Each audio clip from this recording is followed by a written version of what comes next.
L'argent. L'argent est le maître du monde. Notre quotidien, nos projets, notre avenir dépendent de l'argent qui circule dans l'économie.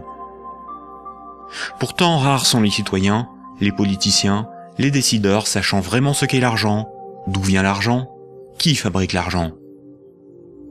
Beaucoup croient que l'argent est fabriqué par l'État, qu'ils ont réellement de l'argent sur leur compte, et que les banques prêtent l'argent de leurs déposants quand elles font crédit.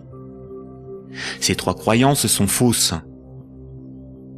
La confusion règne au profit d'une finance mondialisée qui, de crise en crise, renforce son pouvoir de domination et détruit lentement nos démocraties, alors même qu'une infime proportion de la population mondiale n'a jamais accumulé autant de richesses. En partant de ce que tout le monde connaît, pas à pas, en employant les termes techniques, en illustrant chaque principe par des exemples simples, ce document vous donne les bases indispensables à la compréhension du système bancaire et monétaire, et met en perspective les crises financières et économiques qui ne cessent de s'aggraver depuis 2008. La monnaie est au cœur de nos économies. Elle en est le fluide qui permet les échanges des biens et des services. Les biens, ce sont les objets physiques qui ont un prix, comme de la nourriture, des outils, de l'immobilier, des objets de la vie courante, des véhicules, de l'électronique. Un service, c'est du temps que l'on consacre à réaliser quelque chose contre une rémunération. Les architectes, les médecins, les garagistes, les peintres, les avocats, les comptables vendent de leur temps, sous la forme de services. Les biens et les services sont achetés avec de la monnaie. Savoir qui crée la monnaie est donc indispensable pour comprendre comment le monde fonctionne. La monnaie prend plusieurs formes, qu'il faut bien distinguer.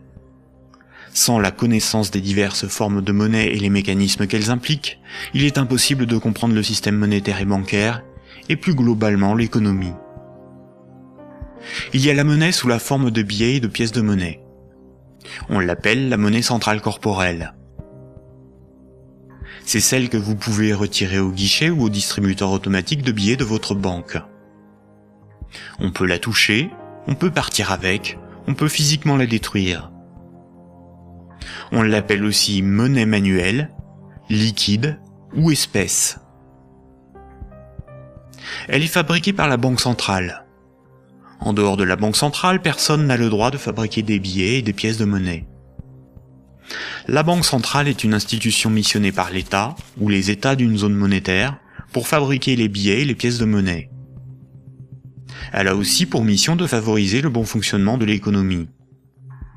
Son but n'est pas de faire des profits, mais d'appliquer la politique monétaire.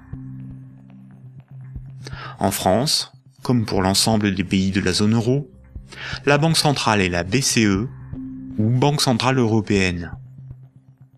La BCE gère une monnaie nommée euro. Et puis il y a un autre type de monnaie, beaucoup moins connu. C'est la monnaie qui est sur votre compte en banque, appelée monnaie scripturale. Cette monnaie n'existe que sous la forme de chiffres dans les systèmes informatiques de comptabilité des banques commerciales privées. On l'appelle aussi monnaie secondaire. Les banques commerciales privées, appelées aussi banques de second rang ou banques secondaires, sont les banques des particuliers et des entreprises, comme la BNP, le Crédit Agricole ou la Société Générale. Ce sont des entreprises privées dont le but est le profit. Les banques commerciales privées sont les distributeurs des billets et pièces de monnaie. Ce sont des intermédiaires, des commerçants, qui font le commerce de la monnaie centrale. Elles ont développé un substitut à cette monnaie, qui est la monnaie secondaire ou monnaie scripturale privée. Elles réalisent la gestion des moyens de paiement tels que les chèques, les cartes bancaires, les virements et les prélèvements. Pour comprendre l'origine des différentes formes de monnaie, il faut comprendre pourquoi la monnaie a été créée et parcourir son histoire de l'Antiquité à nos jours.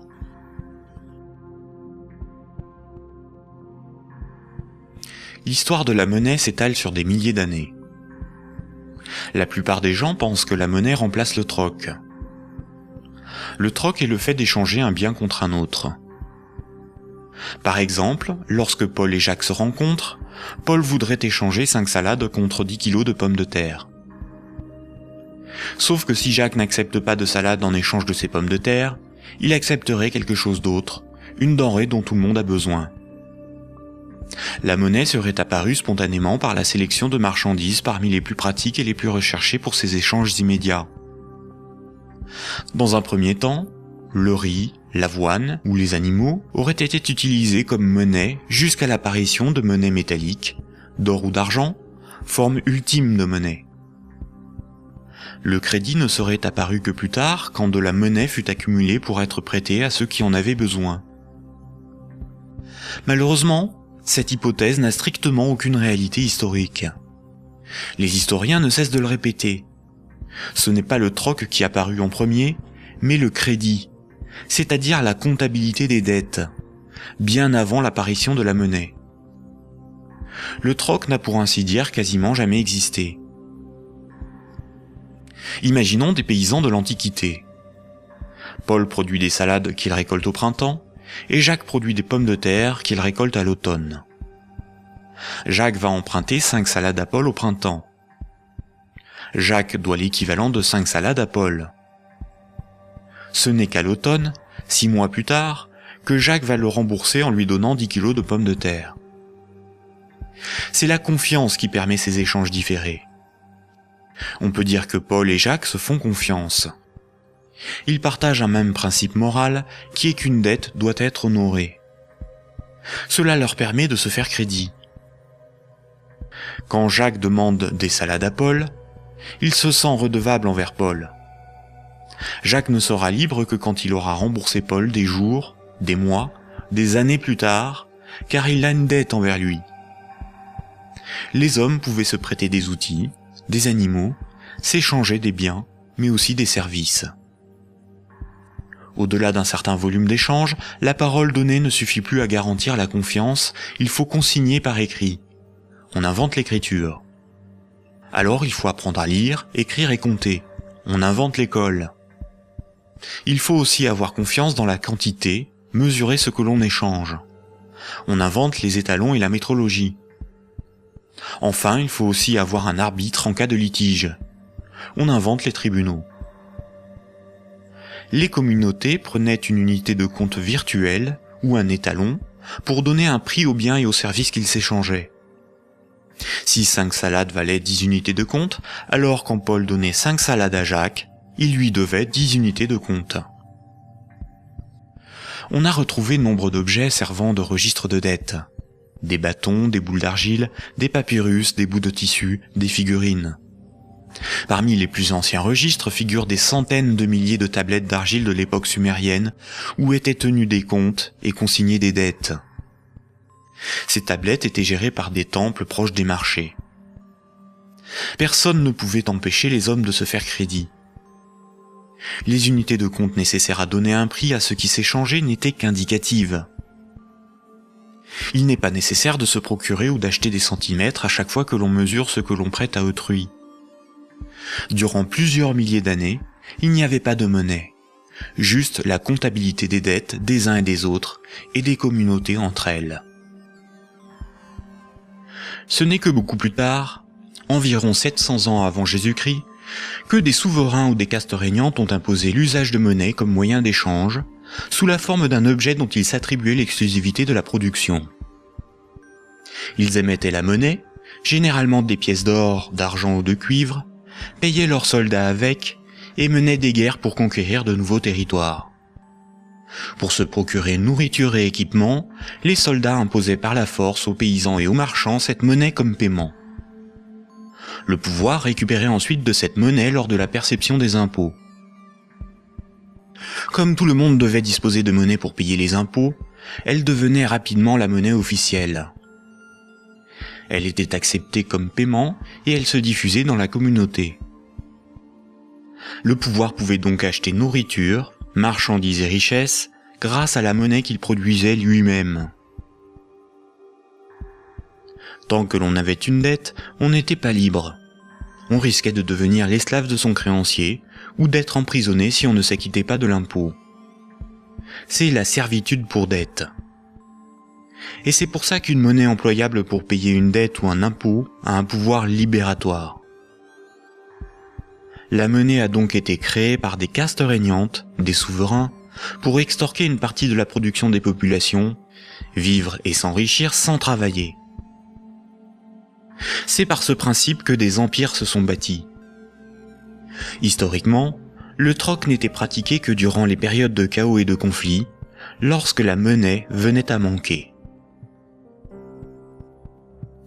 Au Moyen Âge, avec le développement du commerce, les métaux précieux comme l'or ou l'argent étaient devenus une monnaie internationale. Il était risqué de posséder et transporter ces métaux précieux. On risquait de se les faire dérober. À partir du XVIIe siècle, les marchands de Londres et de Stockholm commencèrent à confier la garde de leurs métaux précieux aux orfèvres, les négociants en métaux précieux. En échange, les orfèvres leur donnaient un reçu, un certificat de dépôt nominatif qui permettait à son détenteur de récupérer à tout moment son métal précieux.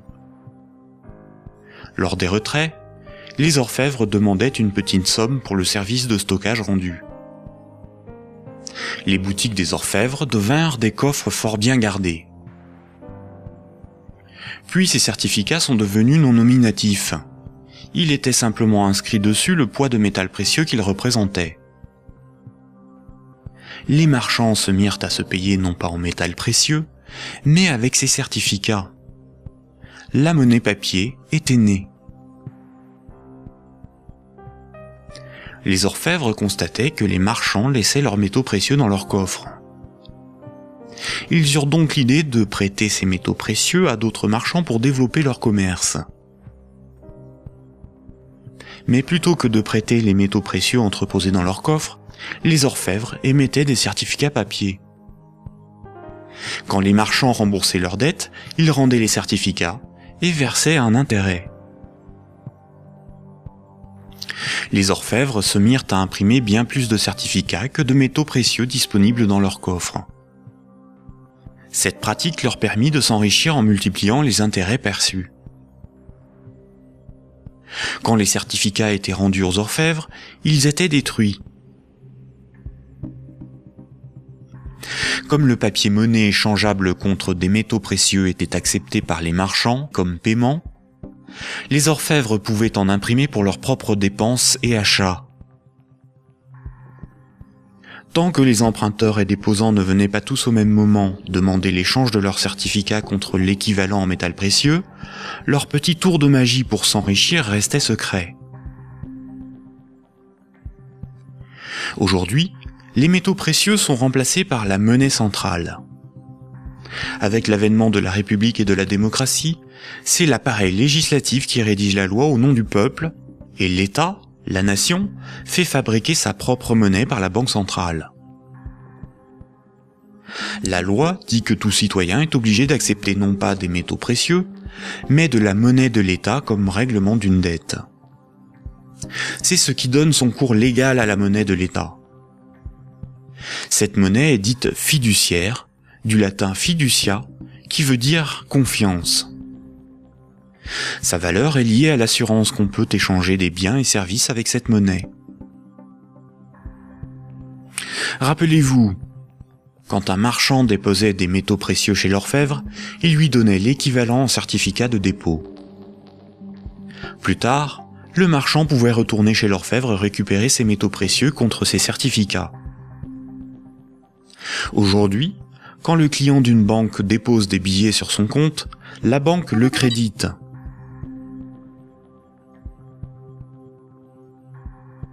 Il lui est possible de les retirer de son compte plus tard.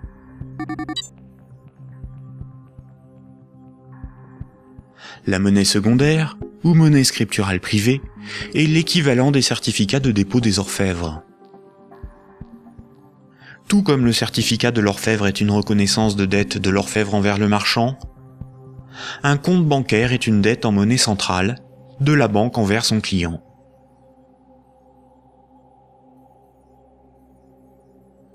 Du temps des orfèvres, quand les marchands se payaient en métaux précieux, c'est comme lorsqu'aujourd'hui, on paie les commerçants avec de la monnaie centrale, des billets de banque. Ensuite, quand les marchands se payaient avec des certificats de dépôt de l'orfèvre, c'est comme lorsqu'aujourd'hui, on paie un commerçant par un transfert de monnaie scripturale de notre compte bancaire à celui du commerçant.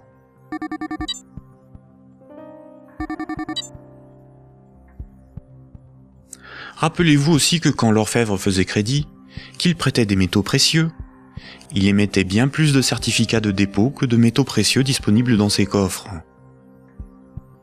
Quand les marchands le remboursaient, il détruisait ces certificats. C'est la même chose aujourd'hui avec la monnaie scripturale privée. Quand une banque accorde un crédit, elle crée de la monnaie scripturale sur un compte à partir de rien. Et elle en crée bien plus qu'elle ne dispose de monnaie centrale dans ses coffres. Et quand son client rembourse son crédit, elle détruit la monnaie scripturale. C'est ce qu'on appelle la création monétaire et la destruction monétaire. La monnaie scripturale étant acceptée comme paiement, les banques peuvent aussi créer de la monnaie à partir de rien pour couvrir leurs dépenses et leurs achats. Les banques ont la possibilité de se faire crédit à elles-mêmes. On dit que les banques monétisent leurs dépenses. La monnaie centrale donne l'illusion au peuple que c'est l'État qui émet la monnaie, alors qu'en réalité, ce sont les banques commerciales privées qui ont ce privilège. Sans création monétaire par le crédit par les banques commerciales, il n'y aurait quasiment pas de monnaie en circulation. Les banques et les États sont comme les deux faces d'une même pièce. En effet, il faut d'abord que de la monnaie ait été créée par le crédit bancaire pour que l'État puisse en prélever par les impôts et les taxes. Et les banques ont besoin des États pour établir une législation protégeant ce privilège et faire appliquer cette législation par la justice et les forces de l'ordre. Nous allons détailler maintenant ces mécanismes bancaires et leurs nombreuses conséquences. Tout le monde a un compte en banque. C'est plus sûr et c'est plus simple que d'avoir chez soi une caisse remplie de billets de banque. Beaucoup de gens s'imaginent qu'un compte en banque est une boîte dans laquelle sont rangés des billets de banque. En réalité, la banque a une réserve unique de billets de banque et les comptes en banque n'ont aucune réalité physique. Ce sont juste des chiffres dans la comptabilité de la banque commerciale, ce sont des unités de compte. Lorsque vous allez au distributeur de billets, votre banque prend dans son stock de billets le montant que vous voulez retirer sur votre compte et vous les donne. Elle retranche ce montant à votre compte. Ainsi, vous avez le sentiment de prendre des billets sur votre compte en banque, alors qu'en réalité, la banque convertit des chiffres en monnaie centrale corporelle, c'est-à-dire en billets de banque, la monnaie de l'État. À l'inverse, quand vous déposez des billets sur votre compte, la banque les prend et les met dans son stock de billets et augmente le chiffre de votre compte. Votre compte ne représente pas un petit tas de billets de banque, mais seulement un chiffre dans un ordinateur. Vous ne retirez que très rarement l'ensemble de ce qui est sur votre compte. Vous retirez juste ce qu'il vous faut pour faire vos petits achats dans les commerces. Tout le reste, vous le laissez sur votre compte. Et le commerçant qui reçoit vos billets comme paiement les dépose lui aussi sur son compte. De ce fait, tout le monde a plus d'unités de compte sous la forme d'un chiffre dans la comptabilité d'une banque privée que de billets de banque dans ses poches ou chez lui. La somme des unités de compte qui correspond au crédit de votre compte s'appelle un dépôt. Un compte en banque sur lequel il y a 1000 unités de compte, on appelle cela un dépôt de 1000 €. On a l'illusion qu'une banque a toujours dans son stock de billets de banque l'équivalent des dépôts qu'elle gère. En réalité, elle n'en a qu'une petite partie, et ceci lui est permis par le fait que ses clients ne viennent pas tous au même moment retirer en liquide ce qu'ils ont sur leur compte.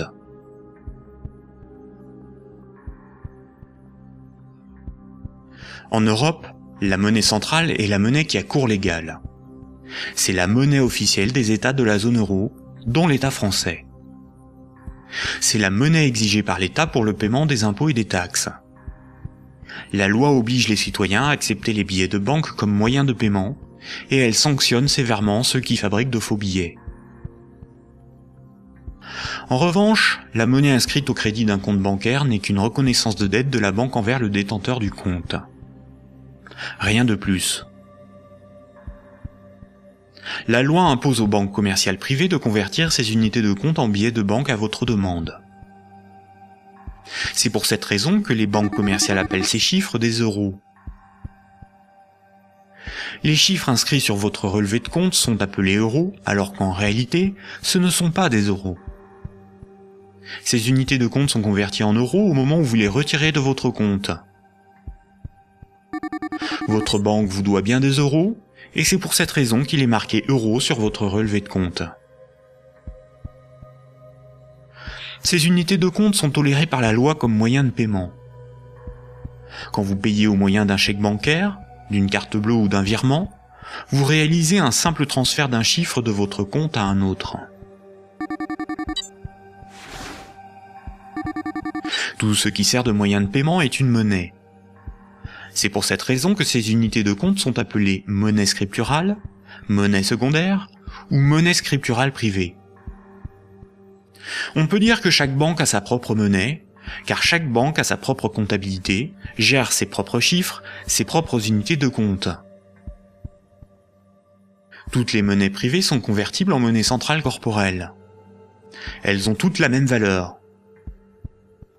Mais la monnaie scripturale d'une banque commerciale privée n'est garantie que par la banque elle-même. Une banque commerciale étant une entreprise comme une autre, elle peut faire faillite. Si elle fait faillite, elle ne peut plus garantir sa monnaie privée, et par conséquent les montants des comptes bancaires de ses clients. Les unités de compte sur les comptes bancaires peuvent tout simplement disparaître. Imaginons que vous ayez 10 000 € en billets de banque, c'est-à-dire en monnaie centrale corporelle, en monnaie de l'État. Vous avez confiance dans sa valeur, car vous avez confiance en l'État. Vous prenez ces 10 000 € et vous les déposez sur un compte au Crédit Agricole. En réalité, vous donnez cet argent à la banque qui les met dans son petit stock de billets et crédite votre compte. Le chiffre sur votre compte n'est qu'une reconnaissance de dette de 10 000 €. Ce sont des unités de compte privées, car la banque est maintenant propriétaire des 10 000 € que vous lui avez donnés, et qu'elle va probablement mettre dans un distributeur de billets pour que d'autres clients puissent retirer du liquide. La loi dit simplement qu'à votre demande, à tout moment, la banque est tenue de convertir les 10 000 unités de compte en billets de banque. Et ce que vous ne savez pas, c'est que la banque n'a qu'une petite partie des montants des comptes de ses clients sous la forme de billets de banque. Gardez à l'esprit que moins de 7% de la totalité de la monnaie en circulation est sous la forme de billets et de pièces de monnaie qui ont cours légal. Ce que vous avez sur votre compte, ce n'est qu'une promesse de remboursement en euros, et non de véritables euros.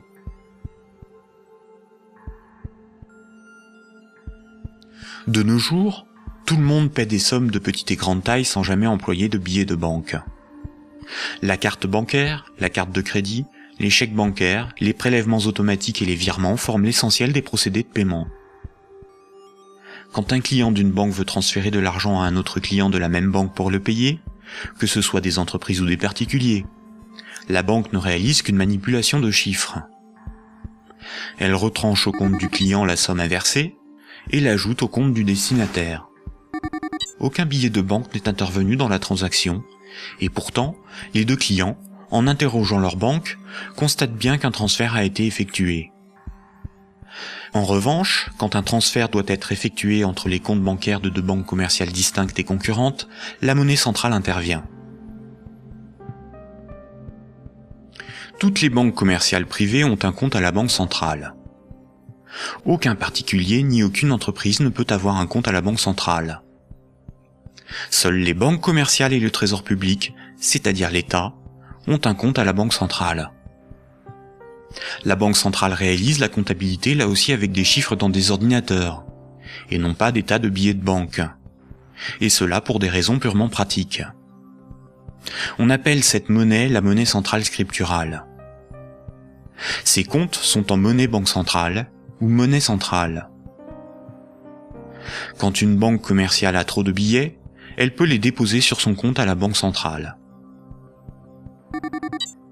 Quand elle en a besoin pour alimenter ses distributeurs automatiques, elle demande à la banque centrale de lui convertir des euros scripturales en billets de banque. Généralement, on ne fait pas la distinction entre monnaie centrale scripturale et monnaie centrale corporelle, c'est-à-dire les billets de banque.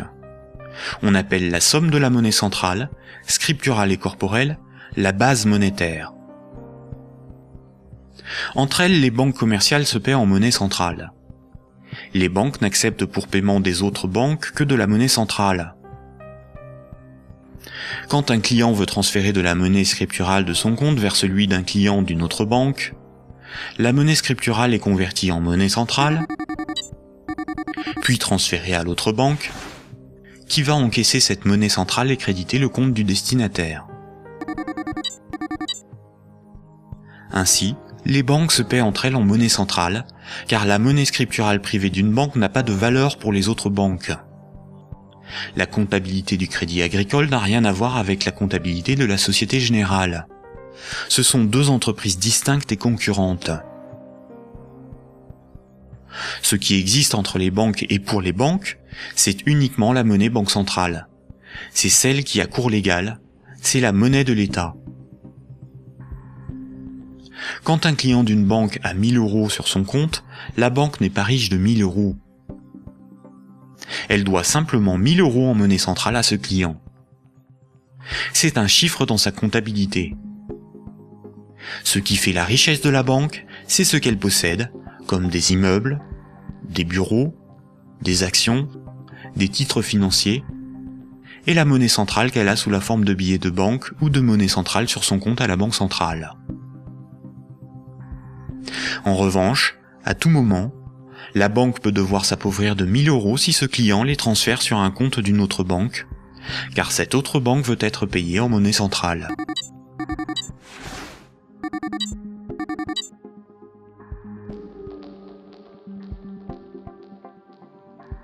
Les banques ne réalisent pas leur paiement en banque centrale à chaque fois qu'un transfert est réalisé. Un bilan des échanges est fait tous les jours. On appelle cela la compensation. Cette compensation est calculée par une chambre de compensation. Une chambre de compensation gère un système informatique enregistrant un très grand nombre de comptes en banque et de transactions, afin de faire le bilan des échanges entre les organismes financiers, dont les banques. La chambre de compensation la plus connue est Clearstream, à cause de l'affaire politico-financière qui porte son nom. Imaginons deux banques. Un client de la première banque paie 10 euros à un client de la seconde. Un client de la seconde paie 15 euros à un client de la première. À la fin de la journée, la compensation calcule un différentiel de 5 euros au profit de la première banque. Le paiement peut se faire directement par virement entre leurs comptes à la banque centrale.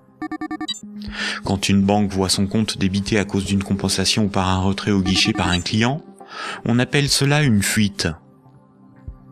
Elle s'appauvrit, car sa monnaie centrale fait partie de ses richesses. Imaginons une banque qui a 4 déposants qui ont chacun 25 000 unités de compte. On peut dire que la banque doit 100 000 euros à ses clients. Imaginons que cette banque a 10 000 euros sur son compte à la banque centrale. La banque est incapable de couvrir la fuite du montant total des comptes de ses clients. Elle est potentiellement en faillite, car 90 000 unités de compte de ses clients ne sont pas couverts par de la monnaie centrale. Seuls 10 000 euros en billets peuvent être versés à l'ensemble de ses clients. C'est le principe de la couverture partielle des dépôts, appelé système à réserve fractionnaire. Si la totalité de ses clients viennent tous au même moment pour retirer leur argent, la banque fait immédiatement faillite. Quand tous les clients d'une banque viennent retirer tout leur argent, c'est ce que l'on appelle un bank run. Face à cette situation, les autorités ont mis en place un fonds en monnaie centrale en cas de faillite bancaire, le fonds de garantie des dépôts bancaires. En France, ce fonds se porte officiellement garant de 100 000 euros maximum par compte bancaire. Malheureusement, La plupart des grandes banques gèrent des dépôts bien supérieurs à ce qu'il y a dans ce fonds. Le fonds est d'environ 2 milliards d'euros, alors que les banques françaises gèrent près de 1000 fois plus de dépôts en monnaie scripturale. Par conséquent, la faillite de quelques grandes banques du monde provoquerait la disparition d'une partie des dépôts bancaires de leurs clients. Le Trésor public, c'est la caisse de l'État. Le Trésor public a un compte à la Banque centrale. Le Trésor public encaisse toutes les taxes et impôts qui forment les recettes de l'État. Le Trésor public paie toutes les dépenses de l'État. Il paie les fonctionnaires, les investissements de l'État, ses infrastructures, ses frais de fonctionnement, ses fournisseurs. Quand vous payez vos impôts ou des taxes, vous les payez directement au Trésor public. Si un client d'une banque veut payer 1000 € au Trésor public, la banque convertit la monnaie scripturale privée en monnaie banque centrale et transfère cette monnaie centrale sur le compte du Trésor public. Le Trésor public n'accepte pour paiement que la monnaie centrale. Quand le Trésor public paie un de ses fournisseurs, il verse de la monnaie centrale à la banque commerciale privée qui en détient le compte, et celle-ci crédite le compte de l'entreprise bénéficiaire.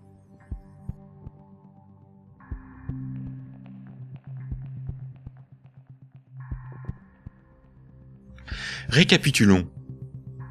Le système monétaire est basé sur 2 espaces monétaires distincts et isolés. L'espace de la monnaie centrale et l'espace de la monnaie scripturale privée. La monnaie centrale, c'est la monnaie de l'État. La monnaie centrale sert aux banques et au Trésor public pour se payer. La monnaie scripturale privée, ou monnaie secondaire, c'est la monnaie gérée par les banques commerciales privées. Les particuliers et les entreprises utilisent principalement cette monnaie.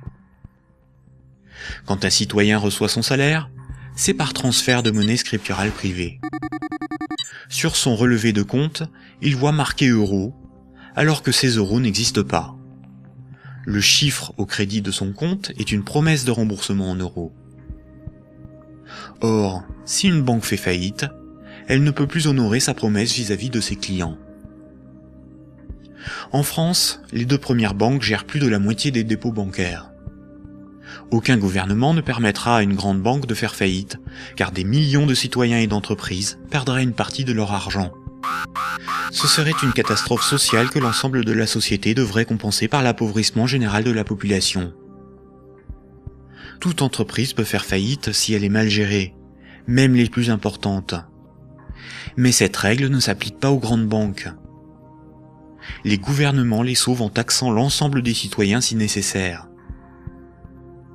Voici ce qu'en pense Frédéric Lordon, économiste, directeur de recherche au CNRS et chercheur au Centre de sociologie européenne.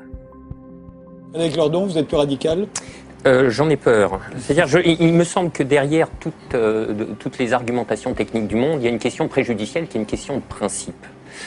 Alors je voudrais repartir des sauvetages de 2008-2009, parce qu'il me semble que celui qui se profile va avoir à peu près les mêmes propriétés.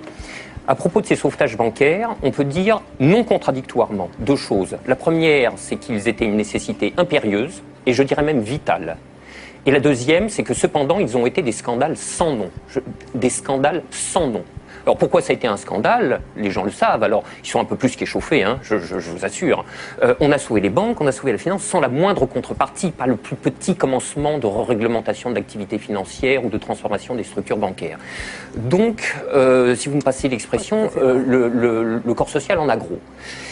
Mais pour autant, il était une nécessité impérieuse de les sauver, pour une raison extrêmement simple, c'est que il faut que les gens essayent de se figurer l'ampleur des dévastations économiques et sociales qui suivent de la matérialisation d'un risque systémique. C'est dans le cadre de cette hypothèse que je me situe. On pourra peut-être y revenir tout à l'heure. C'est-à-dire l'effondrement total de toutes les banques.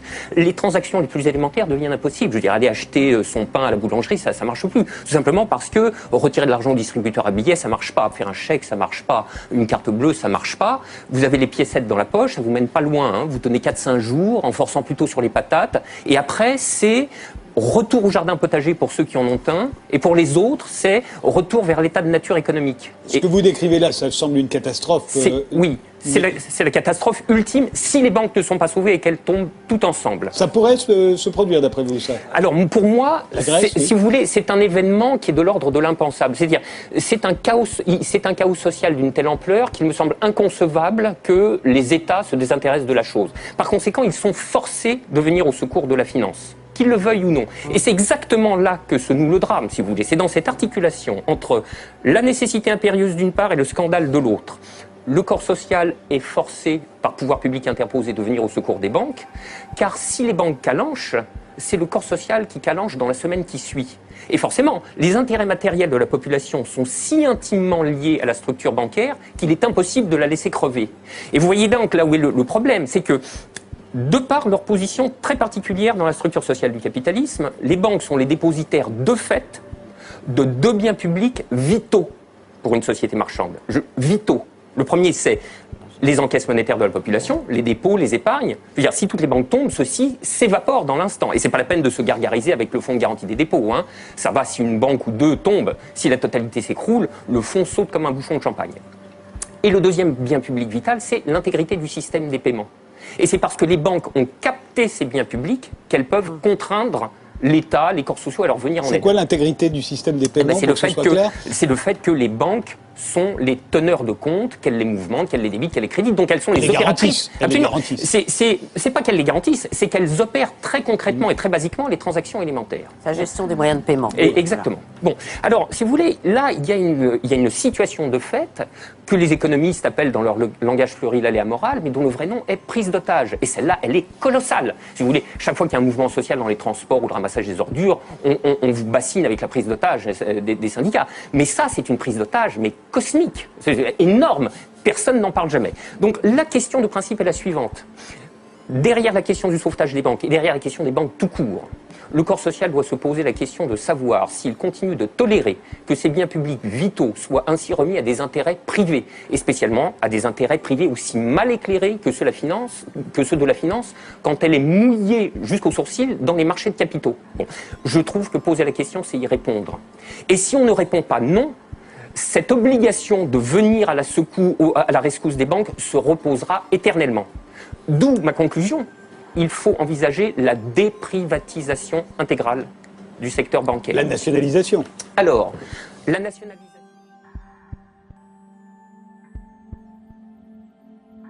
On constate que quand les dirigeants et actionnaires des grandes banques touchent des bénéfices, ceux-ci s'enrichissent. Mais quand les grandes banques sont en difficulté, ce sont les États, c'est-à-dire l'ensemble des citoyens, qui les sauvent. Cela résume l'adage désormais bien connu: les banques privatisent leurs gains et socialisent leurs pertes.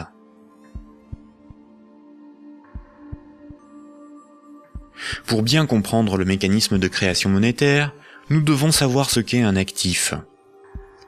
Imaginons que Paul possède une moto, des vêtements, une télévision, un ordinateur et 200 € sur lui en billets de banque. Tout ceci représente ses actifs, car les actifs, c'est ce que l'on possède. Les 200 € qu'il a sur lui sont ses actifs financiers. Maintenant, Jacques emprunte à Paul 100 €. En lui empruntant cette somme, Jacques signe une reconnaissance de dette l'engageant à rembourser Paul dans 1 mois. Les actifs financiers de Paul restent de 200 €, car il possède encore 100 € en billets, ainsi que la reconnaissance de dette de Jacques d'une valeur de 100 €. Cette reconnaissance de dette va à ses actifs, car il s'agit de quelque chose qu'il possède. Paul a ce qu'on appelle une créance sur Jacques. Jacques est débiteur de Paul. En cas de litige, si Jacques ne rembourse pas Paul, la justice pourra intervenir pour forcer Jacques à respecter ce contrat. Elle pourra alors le forcer à vendre un de ses actifs matériels pour rembourser Paul, comme sa télévision s'il en a une. Généralement, la comptabilité d'une entreprise ou d'une banque est synthétisée sous la forme d'un bilan. Un bilan comptable est une synthèse permettant de représenter ce que l'entreprise possède, ses actifs, et ce qui lui appartient pas ou ce qu'elle doit, son passif. La différence entre son actif et son passif représente son résultat. On peut aussi l'appliquer à un particulier. Voici à quoi ressemblerait le bilan de Paul. Dans les actifs de Paul figurent ses actifs financiers, constitués de ses billets de banque et de la dette de Jacques, ainsi que ses actifs matériels, constitués de sa télévision, son ordinateur, sa moto, dont la valeur de revente à date est estimée de 1000 €. Pour notre démonstration, nous ne garderons que les actifs financiers. Son bilan financier est positif de 200 €. Le bilan de Jacques, qui n'avait aucun actif, est celui-ci. Jacques possède 100 € en billets, mais doit aussi 100 € à Paul. Le passif, c'est ce qu'on doit. Son bilan est donc nul, car son passif annule son actif. Donc un actif est quelque chose qui a une valeur financière que l'on peut inscrire dans un bilan. S'il est à l'actif du bilan, c'est quelque chose que l'on possède. S'il est au passif du bilan, c'est quelque chose qui ne nous appartient pas et que l'on doit à quelqu'un d'autre. Imaginons maintenant que Nicolas, qui a 300 € en billets de banque, propose à Paul de lui racheter sa créance sur Jacques. Il va donc pour cela lui donner 100 € et modifier le bénéficiaire du contrat de sorte que Jacques doive maintenant la somme non plus à Paul, mais à Nicolas. Voici à quoi ressemblerait le bilan de Paul. On constate que Paul a retrouvé ses 200 € en billets de banque. Son bilan financier est positif de 200 €. Le bilan de Jacques, qui n'avait aucun actif, n'a pas changé. Son bilan est toujours nul. Le bilan de Nicolas, qui avait 300 € d'actifs, est maintenant celui-ci. Il reste à Nicolas 200 € en billets de banque et la reconnaissance de dette de Jacques, qui a une valeur, à terme, de 100 €. Le bilan de Nicolas est positif de 300 €. Lorsque Jacques devait 100 € à Paul, Paul prenait le risque que Jacques ne le rembourse pas. Quand Paul a vendu la reconnaissance de dette à Nicolas, c'est Nicolas qui prend le risque de n'être pas remboursé par Jacques. C'est un transfert de risque sur une créance. Si Jacques ne rembourse pas sa dette, le bilan de Nicolas peut perdre jusqu'à 100 €. On dit alors que Jacques fait défaut sur tout ou partie de sa dette. Nicolas perdrait 100 € sur son bilan, correspondant à la créance que Jacques n'a pas honorée. Nous voyons donc qu'une créance peut être un actif et peut être revendue au même titre qu'une moto ou des vêtements. Les actifs matériels ont une valeur estimative. Certains actifs matériels perdent de leur valeur avec le temps. C'est le cas d'un ordinateur ou d'une moto. Ils ne peuvent pas facilement être employés pour régler des dettes. En revanche, les actifs financiers ont une valeur connue. La créance sur Jacques ou les billets de banque ont des valeurs fixes. Le bilan d'une banque se présente comme le bilan de n'importe quelle entreprise. La banque a des actifs qui sont ses richesses, ce qu'elle possède, et un passif qui représente ce qui ne lui appartient pas, ses dettes. Nous avons vu que le crédit d'un compte bancaire d'un client est une dette de la banque envers celui-ci. Les dépôts correspondant au compte bancaire de ses clients sont donc enregistrés au passif de son bilan. Si on lit ce bilan, on comprend que la banque doit au total 600 € à ses clients. Imaginons qu'un de ses clients, Paul, a un dépôt de 100 unités de compte. Voici le bilan de la banque. Elle doit 100 € à Paul, ce qui correspond au dépôt que Paul a réalisé sur son compte. Ce compte en banque est dit à vue, c'est-à-dire que Paul peut tout de suite utiliser ses unités de compte pour un paiement. Paul souhaite emprunter 1000 € à sa banque. La banque établit le contrat de prêt qu'elle lui fait signer. Ce contrat l'engage à rembourser la banque selon un échéancier précis. Paul devra rembourser les 1000 € empruntés, appelés capital du crédit, plus 50 € d'intérêt. Pour créditer le compte de Paul, la banque ne prend pas les dépôts d'autres clients pour lui donner. Elle augmente simplement le chiffre inscrit sur son compte bancaire. Elle crée des unités de compte à partir de rien. La banque ne doit plus 100 € à Paul, mais 1100 €. Le contrat de prêt de Paul apparaît sur son bilan comme quelque chose qu'elle possède. Cette créance sur Paul est à son actif. Les comptes des autres clients n'ont rien à voir avec cette opération. On dit que la banque a monétisé la créance sur Paul. Elle a transformé cette créance en moyen de paiement sous la forme de monnaie scripturale privée ajoutée au compte de Paul. On appelle cette opération d'augmentation des dépôts par simple jeu d'écriture la création monétaire. On parle de création monétaire ex nihilo, ce qui veut dire à partir de rien. Enfin, quand Paul va rembourser le crédit, la banque va annuler des unités de compte chaque mois, selon l'échéancier du crédit, directement sur le compte de Paul. Cette annulation est appelée destruction monétaire. Elle diminue la somme qu'elle lui doit. Simultanément, dans son bilan, la somme restant à rembourser diminue aussi. La banque prend le risque que Paul n'arrive pas à rembourser le crédit, qu'il soit insolvable. C'est le risque de faire crédit ou risque de contrepartie. On pourra qualifier alors la créance de Paul, le contrat de prêt, d'actifs pourris ou d'actifs toxiques. Cette opération de création de moyens de paiement artificiels, tout comme sa destruction progressive lors du remboursement, est difficilement compréhensible pour la plupart des gens, y compris pour ceux qui travaillent dans les banques, même à haut niveau.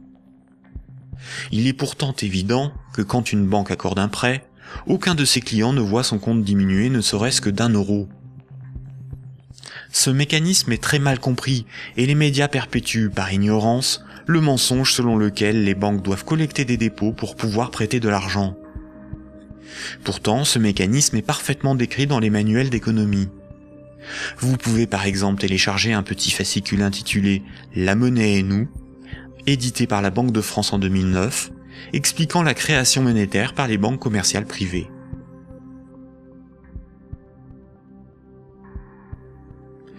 La création et la destruction monétaire peuvent être résumées par une simple phrase. Ce sont les crédits qui font les dépôts, et non les dépôts qui font les crédits. Cette phrase permet de se rappeler que la totalité de la monnaie en circulation sur nos comptes en banque ou dans nos poches est créée par le crédit bancaire. Quand une banque accorde un crédit à un de ses clients, elle crée de la monnaie scripturale privée en augmentant le solde du compte de celui-ci. Elle ne crée pas des euros, mais des unités de compte convertibles en euros. Plus il y a de crédits accordés par les banques, plus il y a de dépôts, de billets et de pièces de monnaie. La totalité de la monnaie en circulation dans l'économie représente ce qu'il reste à rembourser des crédits contractés. Quand Paul achète une automobile à crédit, il paie tout de suite le vendeur avec la monnaie créée. 2 jours plus tard, le vendeur achète une télévision, des livres et un ordinateur. Les vendeurs de la télévision, des livres et de l'ordinateur vont eux aussi réaliser des achats. Paul n'a pas commencé à rembourser son crédit que la monnaie circule déjà dans l'économie. Le nombre de fois dans une année qu'une unité de compte va servir de paiement est appelé vitesse de circulation de la monnaie ou vélocité de la monnaie. 100 unités de compte échangées 10 fois pour des paiements représente 1000 € de paiement. L'argent qui circule de compte en compte est donc en réalité une dette qui circule. Les billets et pièces de monnaie en circulation sont une conversion de monnaie scripturale privée créée lors des crédits. Chaque unité de monnaie scripturale sur nos comptes bancaires et chaque billet ou pièce de monnaie dans nos poches a été créé lorsqu'un particulier, une entreprise ou un État a emprunté de l'argent à une banque. Une banque peut aussi créer des unités de compte pour ses propres dépenses. Pour cela, une banque ouvre un compte pour chacun de ses salariés ou fournisseurs. Ensuite, elle crée des unités de compte à partir de rien sur ses comptes. C'est comme cela que les banques assument leurs charges ou réalisent des investissements. On dit que la banque monétise ses frais de fonctionnement ou ses achats. Quand elle paie un employé ou un fournisseur par création monétaire, la banque ne fait rien de plus que de se créer une nouvelle dette envers celui-ci. À l'inverse, quand une banque prélève une somme sur votre compte en banque, elle n'opère aucun transfert. Quand elle prélève des frais bancaires ou simplement les mensualités de remboursement d'un crédit bancaire, elle détruit de la monnaie. Ainsi, votre banque vous doit moins d'argent. Comme nous l'avons vu, historiquement, la monnaie remplaçant le troc est un mythe qui vous laisse penser que la monnaie est un élément physique permanent, et donc il y a quelque chose sur votre compte. Ceci vous semble d'autant plus vrai que vous pouvez retirer des billets de banque de votre compte. Les médias vous font croire qu'une banque doit amasser de la monnaie avant de pouvoir en prêter. Mais en réalité, les banques ne prêtent pas l'argent des autres clients, puisque ce sont elles qui le fabriquent lors des crédits et qui le détruisent lors du remboursement des crédits. Un crédit n'est en rien un prêt ou un emprunt. Il s'agit en réalité d'une création monétaire temporaire ou d'une location de moyens de paiement. Récapitulons. La monnaie scripturale privée est créée par les crédits, à partir de rien. Cette monnaie est détruite lors du remboursement des crédits. Ceci sous-entend une création-destruction simultanée et concurrente qui détermine une masse de monnaie scripturale privée en circulation, que l'on appelle masse monétaire. C'est similaire à la population d'un pays qui varie en fonction des décès et des naissances.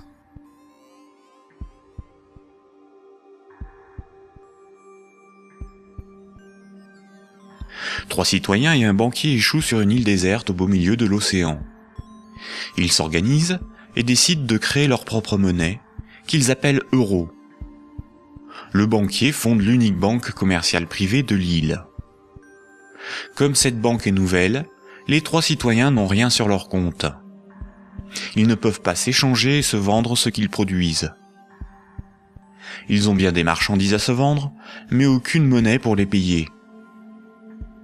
Pour disposer de moyens de paiement, chaque citoyen va faire un crédit de 10 €, remboursable en 11 mois. Chaque citoyen devra rembourser 10 € de capital, plus 1 € d'intérêt. Lorsque le banquier leur accorde le crédit, il crée 10 € à partir de rien sur chaque compte. Le premier mois, la masse monétaire est de 30 €. Les citoyens disposent de monnaie pour s'échanger ce qu'ils produisent. À la fin du premier mois, les citoyens commencent à rembourser leur crédit. Le banquier prélève 1 € d'intérêt, qu'il utilise pour acheter des marchandises aux citoyens. La masse monétaire reste de 30 €. À l'issue du deuxième mois, le banquier efface 1 € du compte de chaque citoyen. Il reste 27 € en circulation. À l'issue du troisième mois, le banquier efface à nouveau 1 € du compte de chaque citoyen. Il reste 24 € en circulation. De mois en mois, la situation devient un peu plus compliquée, car la masse monétaire ne cesse de baisser. Les citoyens se retrouvent en concurrence pour capter l'argent. À l'issue du 11e mois, après une farouche concurrence entre les trois citoyens pour capter la monnaie restante, leurs comptes sont vides, car tout le monde a remboursé exactement ce qu'il avait emprunté à la banque. Plus rien ne peut être ni acheté ni vendu. C'est la crise économique. Le banquier réunit les citoyens et leur dit : « Pour résoudre cette situation, c'est très simple. Vous n'avez qu'à m'emprunter à nouveau de l'argent. » Les citoyens acceptent. Ils font tous à nouveau un crédit de 10 €. À la fin du premier mois, le banquier prélève 1 € d'intérêt, qu'il garde pour lui car il a tout ce qu'il lui faut. Au fil des mois, le banquier supprime les euros correspondant au remboursement des crédits. Comme les intérêts n'ont pas été dépensés par le banquier, c'est au bout du 10e mois seulement que les comptes des trois citoyens sont vides. Il n'y a plus de monnaie en circulation, et pourtant il manque 3 € pour rembourser la totalité de leur crédit. Le banquier réunit les citoyens et leur dit : « Il y a une manière très simple de repousser le moment où vous serez à zéro sur vos comptes. Vous n'avez qu'à m'emprunter régulièrement de l'argent, bien avant que la masse monétaire ne baisse trop et que l'économie ne s'arrête. Et pour compenser les intérêts que je ne dépense pas, il vous suffit de m'emprunter à chaque fois quelques euros de plus. » Les citoyens acceptent. Désormais, ils sont en permanence endettés, sinon la monnaie disparaît et l'économie s'arrête. Ils appellent cela la croissance. Mais comme ils sont endettés, ils se mettent à produire toujours plus pour rembourser le banquier, bien au-delà de leurs besoins réels. Ils ne produisent pas pour avoir de quoi se vêtir, se nourrir ou se loger. Ils produisent pour avoir l'argent nécessaire pour rembourser leur crédit. L'argent est devenu le moteur de leur vie, et non ce dont ils ont besoin pour vivre. Ce système permet au banquier de ne rien produire. Il passe son temps à gérer ses comptes, à créer de la monnaie puis à la détruire. Avec la monnaie qu'il fabrique, il achète ce dont il a besoin aux citoyens. Rapidement, les ressources naturelles de l'île viennent à manquer. Il n'y a plus de bois, plus de gibier, plus d'eau, plus de terre pour produire toujours plus. La croissance a épuisé les ressources naturelles et détruit l'environnement. Cette petite histoire met en valeur de réalités tout à fait surprenantes. D'une part, les sommes dues aux banques sont globalement supérieures aux sommes disponibles pour les rembourser. D'autre part, si tout le monde remboursait ses dettes, il n'y aurait quasiment plus de monnaie en circulation dans le monde. Tous les comptes seraient vides, tous les billets et pièces de monnaie disparaîtraient. Le système monétaire fonctionne comme un système pyramidal. Pour payer les crédits en cours de remboursement, il faut que de nouveaux crédits soient accordés. Sinon, la monnaie se raréfie et certains emprunteurs sont dans l'incapacité de rembourser leurs crédits.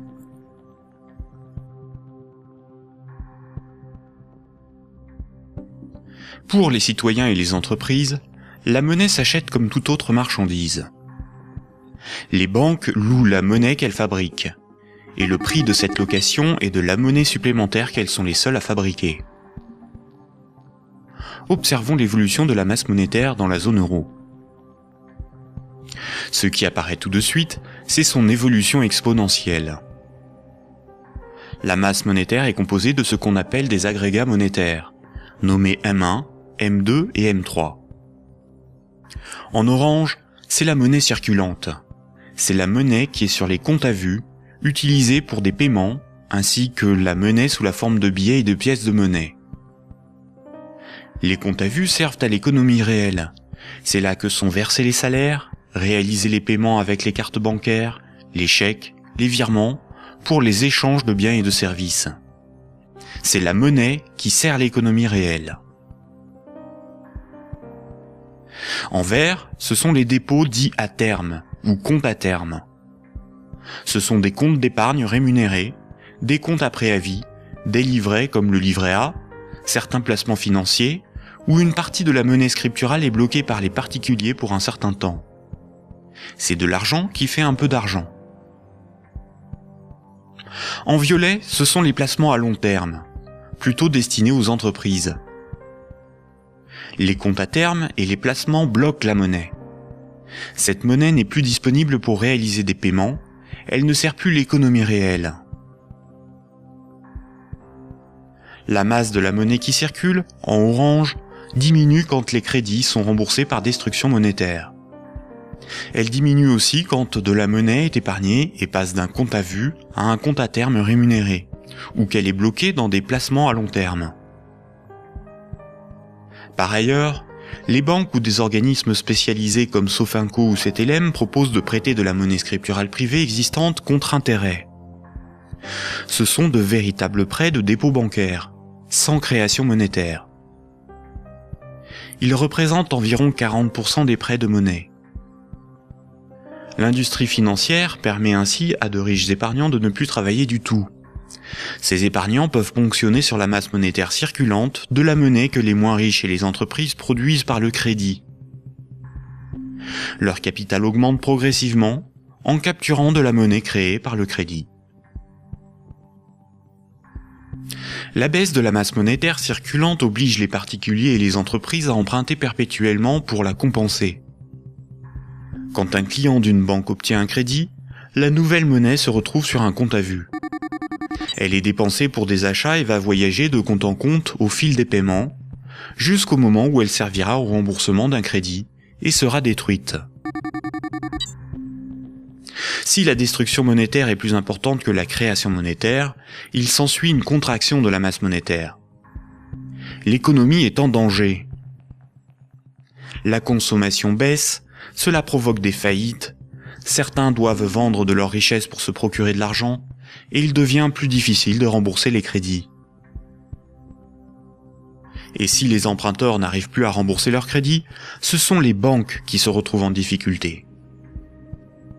Les économistes et les politiciens sont condamnés à appeler de leur vœu la relance de la consommation pour assurer une demande de crédit perpétuelle. Car sans crédit, la monnaie disparaît. Rappelez-vous, tous les jours, la compensation calcule ce que les banques commerciales privées se doivent.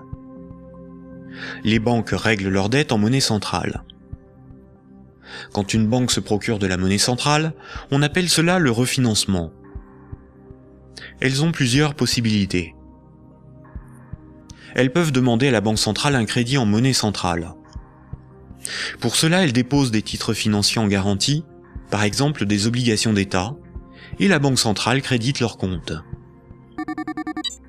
C'est à ce moment-là que la monnaie centrale est créée. Le taux d'intérêt qu'applique la banque centrale lors de ces crédits est appelé taux directeur. Cette monnaie centrale peut être convertie en billets de banque. Mais la plupart du temps, les banques commerciales privées se prêtent entre elles de la monnaie centrale ou se font crédit. Elles peuvent pour cela se faire confiance ou se donner là aussi des titres financiers comme garantie. C'est ce qu'on appelle le marché interbancaire. Comme toutes les banques se font crédit, se prêtent de la monnaie centrale ou des titres financiers, cela fait qu'elles sont toutes liées les unes aux autres. Si une grande banque fait faillite et qu'elle ne rembourse pas ce qu'elle avait emprunté aux autres banques, ce sont toutes les autres banques qui font faillite par effet domino. En 2008, les dérives du système financier ont provoqué une crise de liquidité dans le système bancaire. La crise de liquidité fait que les banques n'arrivent plus à régler leurs dettes, à se procurer de la monnaie centrale ou à se faire crédit. Les banques ont alors cessé d'accorder des crédits. L'évolution normale de la masse monétaire aurait dû être celle-ci. Malheureusement, la crise bancaire a stoppé la progression de la masse monétaire et s'est transformée en crise économique. Les États ont dû sauver les banques de la faillite. Mais le véritable coût de la crise financière est l'explosion de la dette des États pour éviter une aggravation de la crise, des milliers de faillites d'entreprises, des millions de nouveaux chômeurs. À l'avenir, une partie des dépôts bancaires pourrait être supprimée pour sauver les banques. Ainsi, les banques doivent moins d'argent à leurs clients, ce qui équilibre leur bilan. C'est ce qui s'est passé à Chypre en 2013. À partir de 2009, certaines banques centrales ont créé et donné des milliards en monnaie centrale aux banques commerciales pour faciliter le règlement de leurs dettes et ainsi leur éviter la faillite et relancer le crédit. C'est ce qu'on appelle des politiques d'assouplissement quantitatif ou quantitative easing. Cette monnaie centrale nouvelle pourrait être représentée sur ce graphique en tant que M0, appelée aussi base monétaire. Plutôt que d'accorder des crédits aux entreprises et aux particuliers avec une rentabilité incertaine, les banques commerciales privées ont utilisé cette monnaie centrale pour spéculer et acheter de la dette souveraine. Ainsi, d'une manière totalement artificielle, les bourses n'ont cessé de monter, la finance de s'enrichir et les États de s'endetter. Puisque pour rembourser les crédits passés, il faut que de nouveaux crédits soient accordés, on comprend mieux pourquoi les politiques d'austérité et de désendettement sont un suicide économique. Le crédit permet aux particuliers et aux entreprises d'acquérir des biens réels et à l'économie de se développer. La masse monétaire augmente.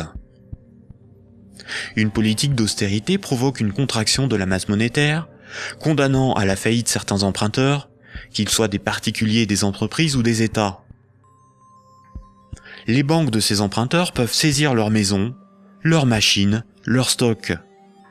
Les États doivent privatiser les services publics pour rembourser les marchés financiers. La baisse de la masse monétaire provoque la rareté de la monnaie, et cette rareté provoque in fine des transferts de richesses réelles des débiteurs vers la minorité des créanciers, notamment les banques. C'est similaire au processus organisé par l'Occident vis-à-vis des pays en voie de développement. On endette ces pays pour qu'ils nous achètent des infrastructures, des machines, des moyens de production, via des prêts du FMI et de la Banque mondiale. Incapables de rembourser les crédits, leur faillite permet de saisir les ressources naturelles ou même ceux qu'ils ont achetés grâce à ces crédits. Le PIB d'un pays, c'est approximativement la somme des revenus dans ce pays en une année. Dans la zone euro, la dette des États représente 90% du PIB. Et les dettes du secteur privé représentent 160% du PIB. En d'autres termes, pour rembourser toutes les dettes, il nous faudrait travailler 2 ans et demi en donnant tous nos revenus aux banques et aux marchés financiers. Or, si on remboursait toutes nos dettes, il n'y aurait plus de monnaie en circulation. Ce système pyramidal de dette n'est viable que dans un équilibre précaire, car la capacité des emprunteurs à rembourser leurs crédits dépend de la capacité d'autres emprunteurs à contracter de nouveaux crédits.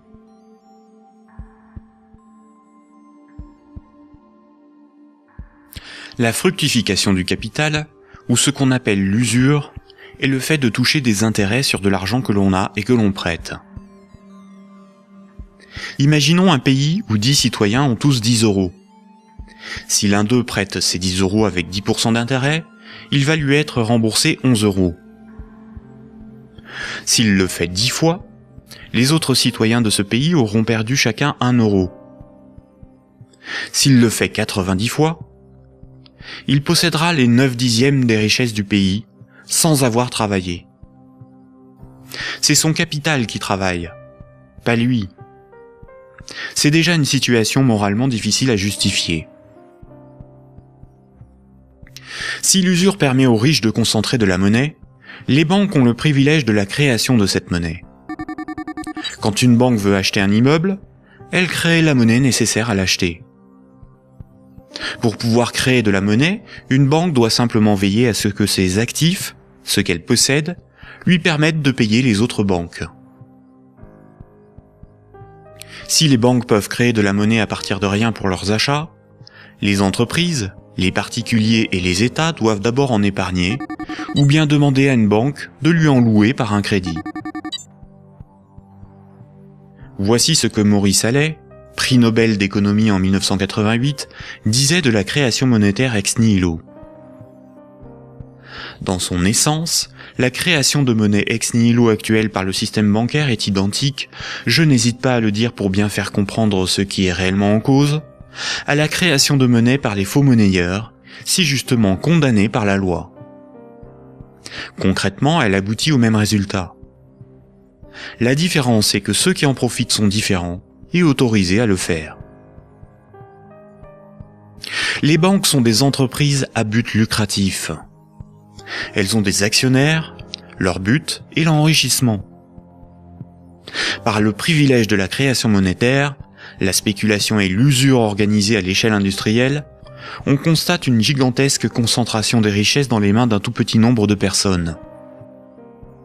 Quand on parle de richesse, il ne faut pas penser à de l'argent, mais à de l'immobilier, des infrastructures, des propriétés, des entreprises, bref, ce qui a réellement de la valeur. Des chercheurs suisses ont extrait d'une base de données de l'OCDE un groupe de 147 entreprises financières qui ont le contrôle des 20 000 plus grandes entreprises du monde. Et un plus petit groupe forme le noyau dur de ces maîtres du monde.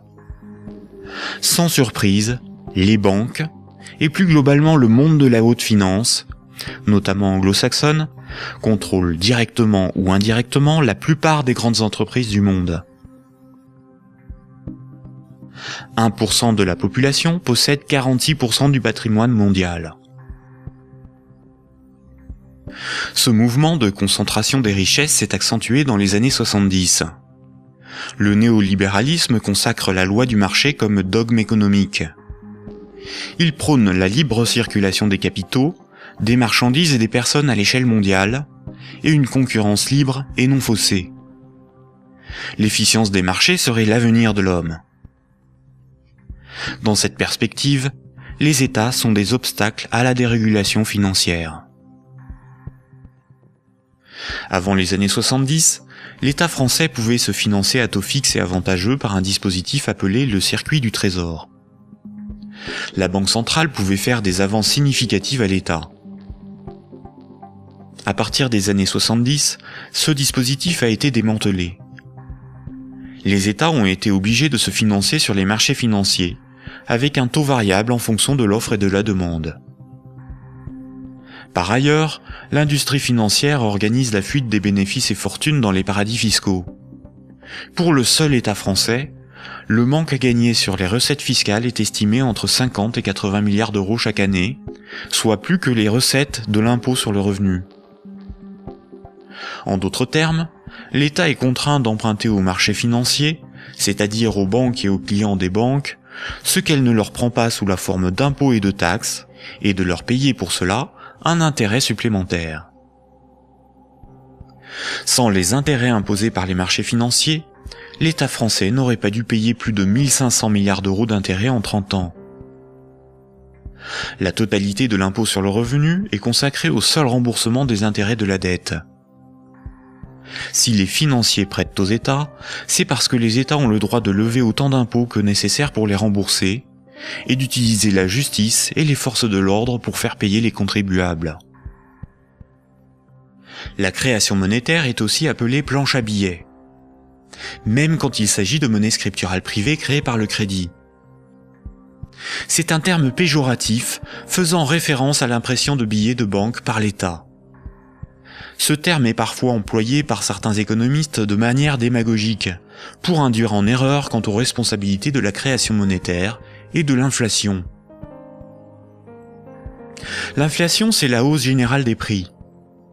Une même baguette de pain vaut 1,30 € en 2013, alors que 10 ans plus tôt, elle valait 50 centimes.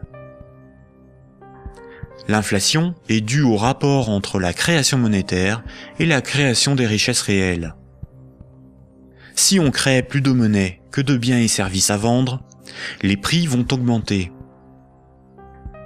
La déflation, c'est l'inverse. C'est la baisse générale des prix. Si on crée des biens et services à vendre, et qu'on ne crée pas de monnaie pour les acheter, la monnaie va manquer et les prix vont baisser. L'hyperinflation est une inflation excessive des prix, supérieure à 12 500% par an. Si une baguette de pain vaut 1 € en 2013, s'il y a de l'hyperinflation, elle vaudra au minimum 12,50 € un an plus tard. Dans les années 70 et 80, l'inflation a atteint 15%, alors même que l'interdiction de permettre à la Banque centrale de faire des avances à l'État devait nous prémunir d'une telle situation.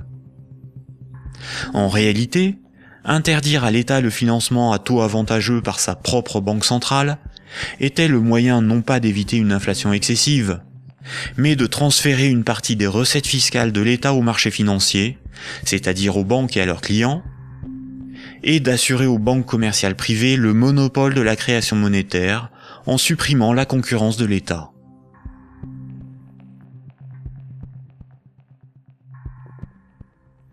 Voici ce qu'on pouvait lire en 1924, avant la Grande Dépression de 1929, dans le magazine de l'Association des banquiers des États-Unis. Le capital doit assurer sa propre protection par tous les moyens possibles, grâce à la coalition et à la législation. Les dettes doivent être collectées et les hypothèques exercées le plus rapidement possible. Lorsque les personnes ordinaires perdent leur maison à travers le processus de la loi, elles deviennent plus dociles et peuvent plus facilement être dirigées grâce au bras fort du gouvernement représenté par les principaux acteurs financiers et par une puissance centrale due aux richesses. Ces vérités sont bien connues de nos principaux intervenants, qui s'appliquent désormais à créer un impérialisme permettant de gouverner le monde. En divisant les votants grâce au système de partis politiques, nous les manipulons afin qu'ils dépensent toute leur énergie pour des problèmes n'ayant aucune importance.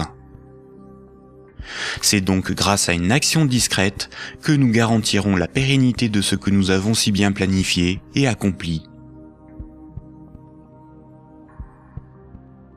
Rappelez-vous, dans l'Antiquité, la monnaie physique a été inventée par des souverains pour lever des armées, conquérir de nouveaux territoires et instaurer une dépendance des peuples à la monnaie par la levée des impôts.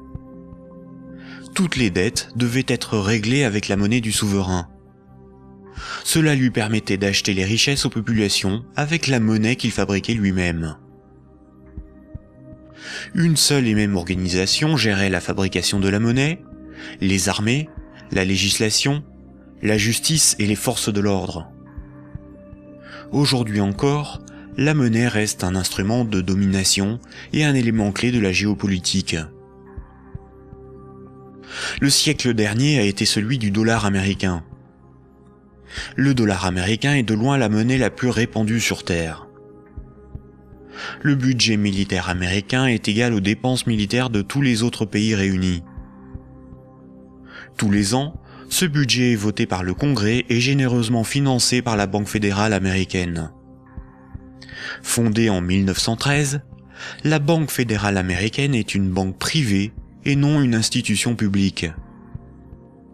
La force militaire permet aux États-Unis d'assurer le statut de monnaie de réserve mondiale au dollar américain et de l'imposer dans le commerce international. Avant les attentats du 11 septembre 2001, les pays clés indépendants du système monétaire anglo-saxon étaient l'Afghanistan, l'Irak, le Soudan, la Libye, la Syrie, Cuba, la Corée du Nord, la Somalie et l'Iran. Les États-Unis et leurs alliés ont attaqué l'Afghanistan, l'Irak et la Libye. En Libye, une banque centrale opérationnelle a été créée par les soi-disant rebelles avant même que la guerre ne soit finie. Le colonel Kadhafi, Saddam Hussein et Kennedy ont en commun d'avoir défié la domination du dollar américain du cartel de banques privées qui dirige la Banque fédérale américaine.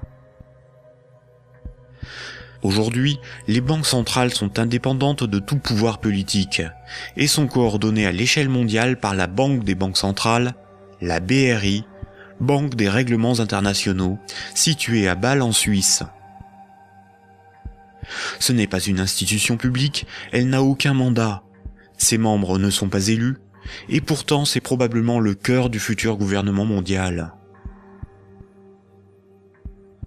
L'application de la loi par les tribunaux, les forces de l'ordre, l'armée, sont comme des services assurés par les États à la corporation bancaire, qui contrôle aussi les plus grandes entreprises du monde. La propagande et la guerre permettent d'étendre la zone d'influence des monnaies, et donc le pouvoir de ceux qui en contrôlent la production. Sans la création monétaire par les banques commerciales privées, l'économie ne pourrait pas se développer, et le financement des États par les impôts et les taxes ne serait pas possible. Par cette dépendance, les intérêts de la corporation bancaire sont aussi ceux de la classe politique. Mayer Amschel Rothschild, célèbre banquier du XVIIe siècle, considéré comme le père de la finance internationale, a triomphalement déclaré ceci.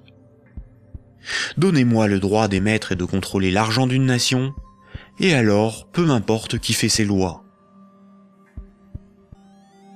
Est-ce vraiment le peuple qui a le pouvoir ? Démocratie veut dire le pouvoir au peuple. En grec, démos c'est le peuple et kratos c'est le pouvoir. Dans un état de droit, celui qui établit les lois a le pouvoir. En démocratie, c'est le peuple qui écrit et vote les lois. Une aristocratie, c'est le pouvoir au meilleur. En grec, aristos, c'est le meilleur, et kratos, c'est le pouvoir. En aristocratie, ce sont les meilleurs qui ont le pouvoir et établissent les lois. Une oligarchie, c'est le pouvoir à un petit nombre. Oligos, c'est un petit nombre. En oligarchie, c'est un petit nombre qui a le pouvoir. En France, nous sommes sous un régime dénommé gouvernement représentatif. Tous les 5 ans, on demande au peuple d'élire ses représentants parmi un groupe d'hommes politiques, dénommé classe politique. Les représentants écrivent et votent les lois, pas le peuple. Nous sommes donc dans une oligarchie. Historiquement, le terme de démocratie pour désigner le gouvernement représentatif a été employé dans les années 1830 pour tromper l'opinion publique et faire croire au peuple qu'il a le pouvoir. Ce mensonge perdure encore de nos jours. Si nous étions en démocratie, nous voterions nous-mêmes les lois, par des votations ou des référendums, et nous pourrions aussi en écrire, en proposer. En France, les représentants du peuple sont des politiciens de carrière, pour beaucoup fonctionnaires et issus de classes supérieures, âgés de 60 ans en moyenne. Ils ne sont en rien représentatifs du peuple français. Une fois les représentants élus parmi l'oligarchie de la classe politique, les électeurs n'ont aucun contrôle sur la politique menée et la législation établie. Les représentants votent selon leurs opinions, leurs intérêts, leur complicité ou leur carrière politique. Ils sont la cible de groupes d'intérêts qui influencent leur vote. Les textes de loi sont dans 9 cas sur 10 rédigés par de hauts fonctionnaires non élus. Donner le pouvoir à un groupe d'hommes issus d'une oligarchie, ce n'est pas avoir le pouvoir, c'est désigner ses maîtres. Les partis politiques, apparus dans les années 1840, étaient un moyen de canaliser l'insatisfaction des électeurs dans des oppositions et des conflits sans conséquences. Car si les lois étaient votées par le peuple, ce qui définit la démocratie, il n'y aurait pas de manifestations, pas de grèves, pas de mécontentement ou de troubles sociaux. Le peuple serait souverain. Durant la Révolution, les riches avaient bien plus à perdre que les pauvres. Voltaire, figure emblématique des Lumières, disait ceci. Un pays bien organisé est celui où le petit nombre fait travailler le grand nombre, est nourri par lui, et le gouverne. Si le pouvoir était donné au peuple, il aurait défendu ses intérêts propres au détriment de la minorité des riches, des notables et des banquiers. Écoutons le philosophe Alain Badiou parler de la démocratie actuelle. Voyez-vous, Alain Badiou, c'est ce que nous avons trouvé de moins mauvais pour choisir nos dirigeants. Oh, la théorie du moins mauvais, ça, vous savez, la théorie du moins mauvais ne peut pas impressionner le philosophe que je suis. Elle a beaucoup servi pour justifier le moins pire par rapport au plus pire, par exemple. C'est Churchill qui a inventé cette histoire, qui a consisté à dire que la démocratie, c'était le pire de tous les régimes, à l'exception de tous les autres. Il avait raison? Eh ben non, il n'avait pas forcément raison. Pourquoi aurait-il eu raison? Parce que sous la démocratie, on peut vivre. Mais il se peut que le meilleur régime politique soit à venir, qu'il dépende d'une invention de l'humanité. Après tout, vous savez, pendant des millénaires, ce à quoi nous assistions, c'était à des théocraties, à des régimes extraordinairement tyranniques et oppressifs. Ils ont duré bien plus longtemps que votre démocratie, bien plus longtemps. Donc cette démocratie, c'est peut-être tout simplement une sorte de petit intervalle dans l'histoire. Surtout que elle ne marche que là où le capitalisme est déchaîné. Ça, c'est un fait. Le régime parlementaire démocratique, je le constate, c'est un fait. Il n'existe comme régime installé, consensuel, conséquent, que là où l'économie capitaliste s'est développée. Et quand l'économie capitaliste commence à flancher, ce type de représentation politique se sent aussi un peu malade, n'est-ce pas ? C'est là où on en vient au cœur de votre pensée. Un tout petit moment d'explication. Vous êtes, Alain Badiou, un de ceux qui avaient revendiqué le mot communisme, alors même que les régimes communistes ou étiquetés communistes étaient effondrés. Vous aspirez à un régime politique qui serait placé sous le signe de l'égalité. Tout votre livre, toute la République de Platon, tourne autour de cette idée. La cité idéale, c'est la cité de l'égalité, la cité de l'idée juste, donc du communisme. Et quand vous nous dites, pour moi, le capitalisme, c'est l'équivalent de la démocratie, là est la racine de votre rejet de la démocratie, je ne vous trahis pas. De cette démocratie-là, parce que je n'accepterai pas de dire que je rejette la démocratie. Vous avez parlé tout à l'heure d'une illusion démocratique, mais la démocratie que nous connaissons aujourd'hui, c'est elle qui est l'illusion démocratique. Parce que personne, dans le débat politique français ou étranger, dans les pays démocratiques, ne veut abolir le capitalisme. C'est ça le sujet. C'est pas exactement ça. C'est un petit peu plus précis. C'est parce que les différents gestionnaires possibles de notre société sont des gens qui, de toute façon, admettent pour l'essentiel l'ordre établi. Ça, il faut en convenir. D'ailleurs, s'ils n'admettaient pas les uns et les autres l'ordre établi, ils n'accepteraient pas de se succéder comme ils le font. Il faut bien que tel candidat ne soit pas extraordinairement différent de tel autre pour qu'il puisse alterner le mouvement des affaires restant à peu près le même, après tout. Donc il y a un consensus fondamental qui fonde ce que vous appelez, vous, la démocratie, qui est une démocratie tout à fait normée, tout à fait particulière, et qui repose sur des acceptations fondamentales premières. Voilà. Et donc je soutiens que nous ne vivons pas du tout en démocratie. Nous vivons en réalité en oligarchie. Voilà. Nous sommes dominés par une oligarchie financière, politique et médiatique. Tout le monde le sait d'ailleurs. Tout le monde voit parfaitement qu'il faut absolument maintenir ce système pour maintenir le système politique lui-même. Qui gouverne dans la cité juste, dans la cité idéale? Eh bien, qui gouverne normalement dans la cité juste, dans la cité idéale, c'est précisément tout le monde. C'est la démocratie véritable. C'est-à-dire qu'il n'y a pas d'État séparé de l'ensemble des gens. Voilà.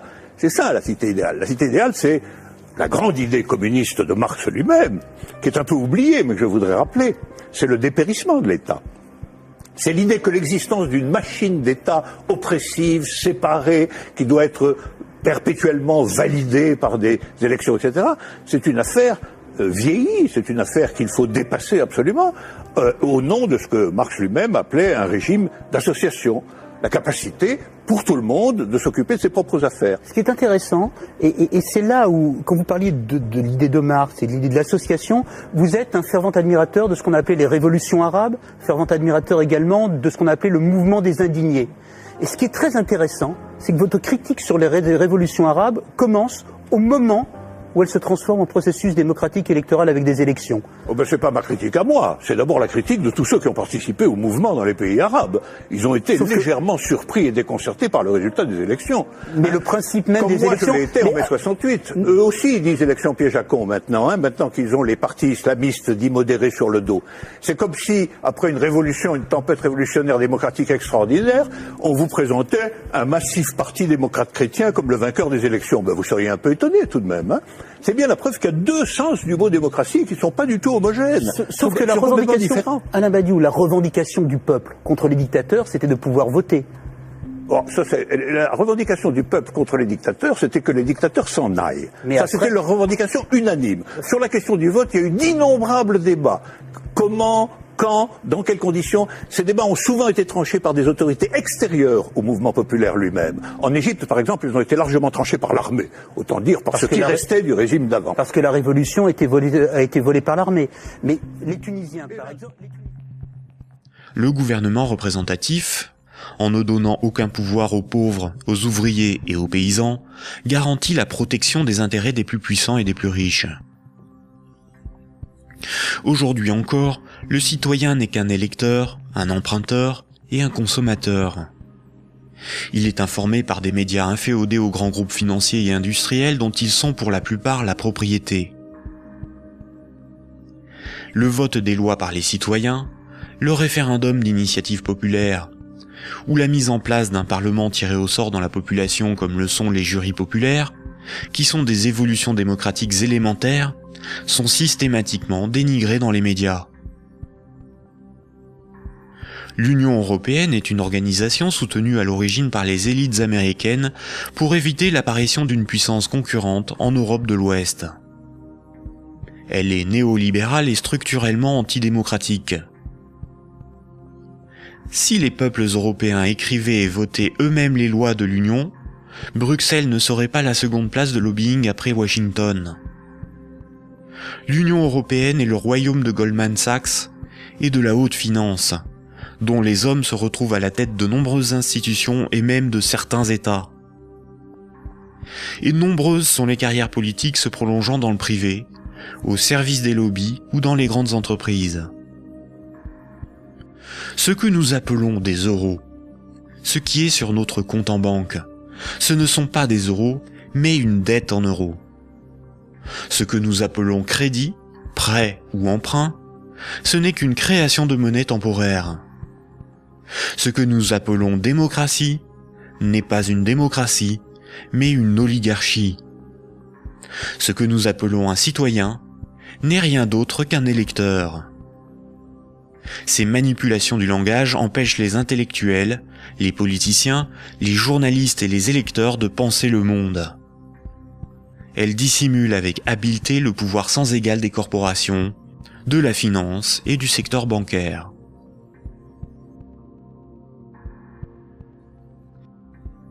Aujourd'hui, la planète n'est plus capable de se régénérer. L'humanité tout entière est en train de se confronter aux limites de la Terre elle-même et manque de ressources naturelles. Toute croissance économique nécessite beaucoup de matières premières et d'énergie. Or, les ressources de la planète sont limitées. Certaines organisations militent pour qu'une nouvelle approche économique et sociale émerge, pour que nous soyons respectueux de notre environnement et sortons d'une logique de compétition, de surconsommation et de conflit. Certains font la promotion de la décroissance. La décroissance permettrait l'équilibre de l'activité humaine et les ressources de la planète. Mais la décroissance sous-entend une réduction permanente de la demande de crédit, donc une contraction de la masse monétaire qui déboucherait rapidement sur une crise économique majeure. En réalité, les nations sont les esclaves de l'impérieuse nécessité d'une dette perpétuelle pour disposer de monnaie, donc d'une croissance soutenue, impliquant une consommation en progression constante. S'il n'y a plus d'anticipation de revenus futurs, il n'y a plus de crédit, donc la monnaie disparaît, l'État ne peut plus fonctionner et l'économie s'arrête.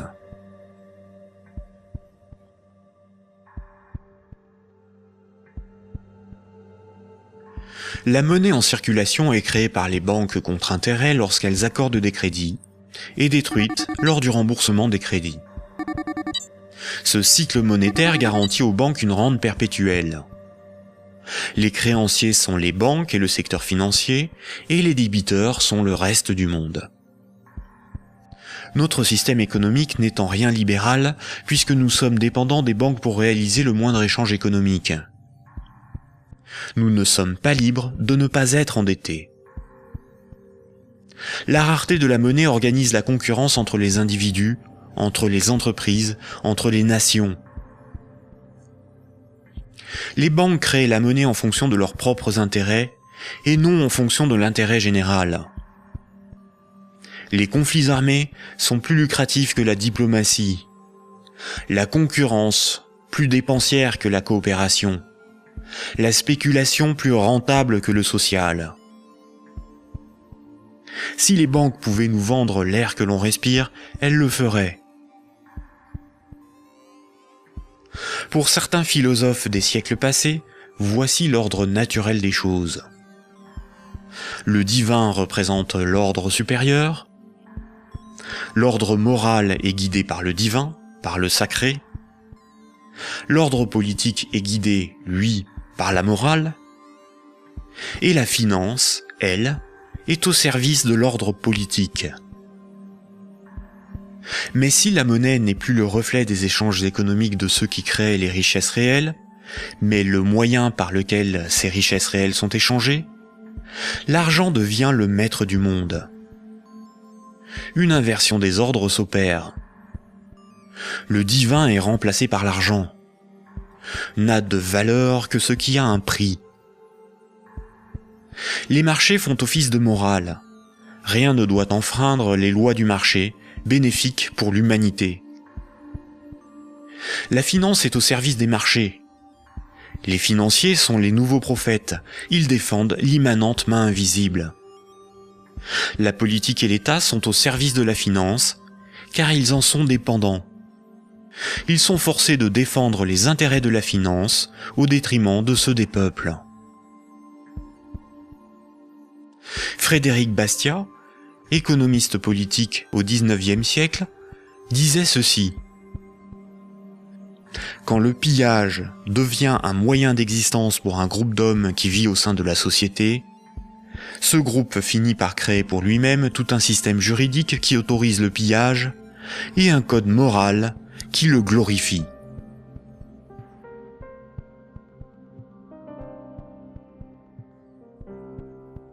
Récapitulons. Voici les points importants qu'il faut retenir.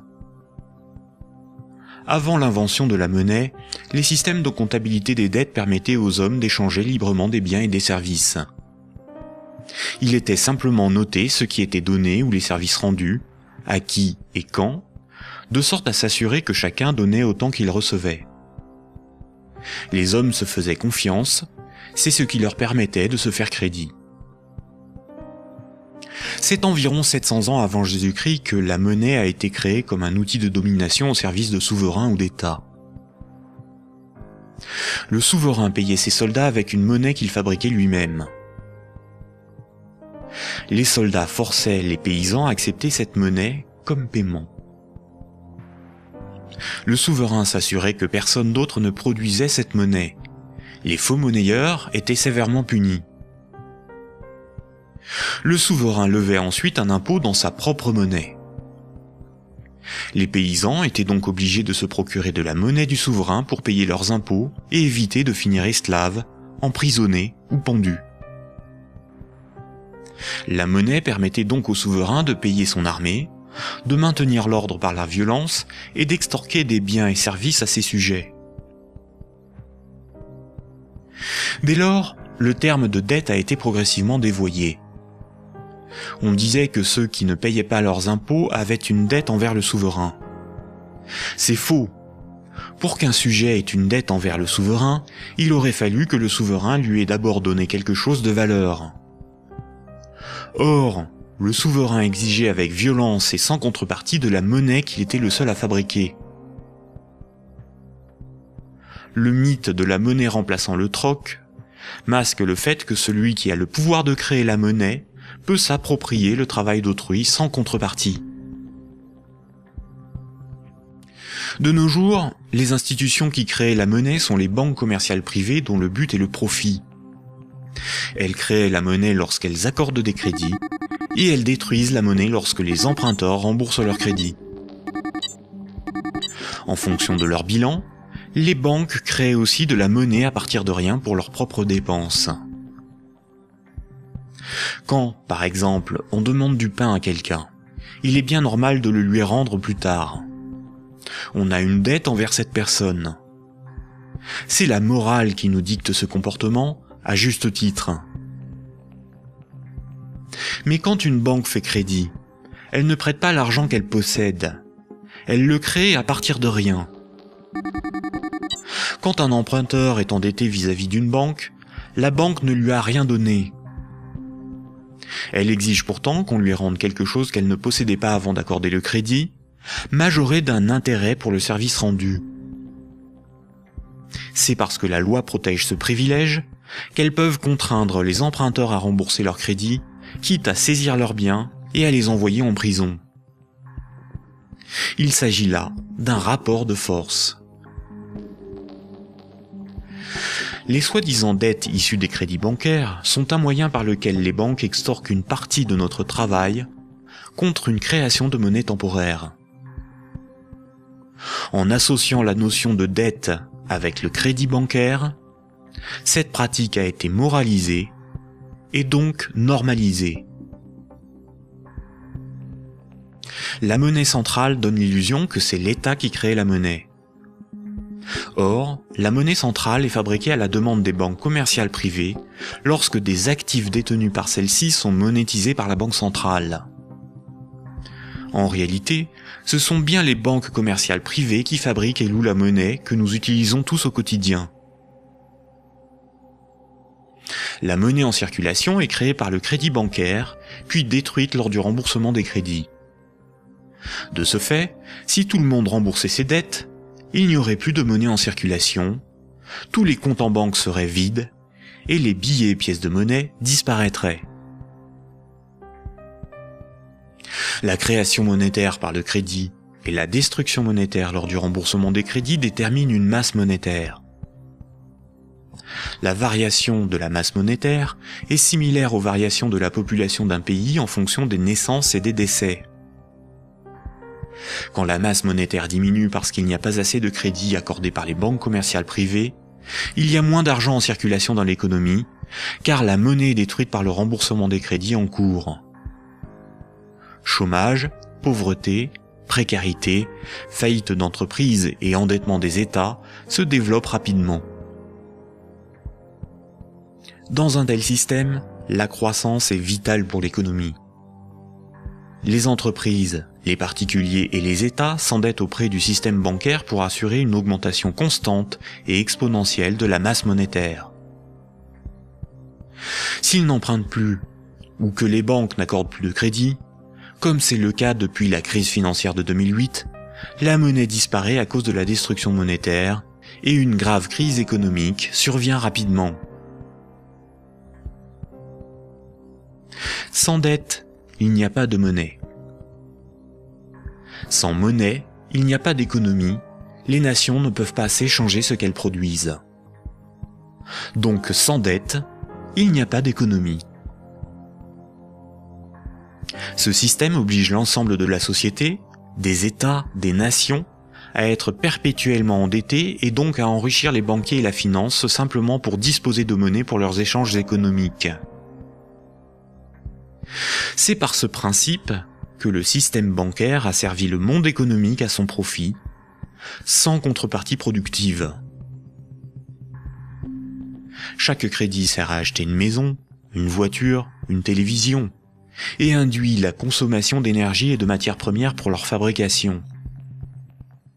La nécessité de toujours plus de crédit provoque la destruction de l'environnement, le pillage des ressources de la planète, la surproduction, la concurrence et le consumérisme.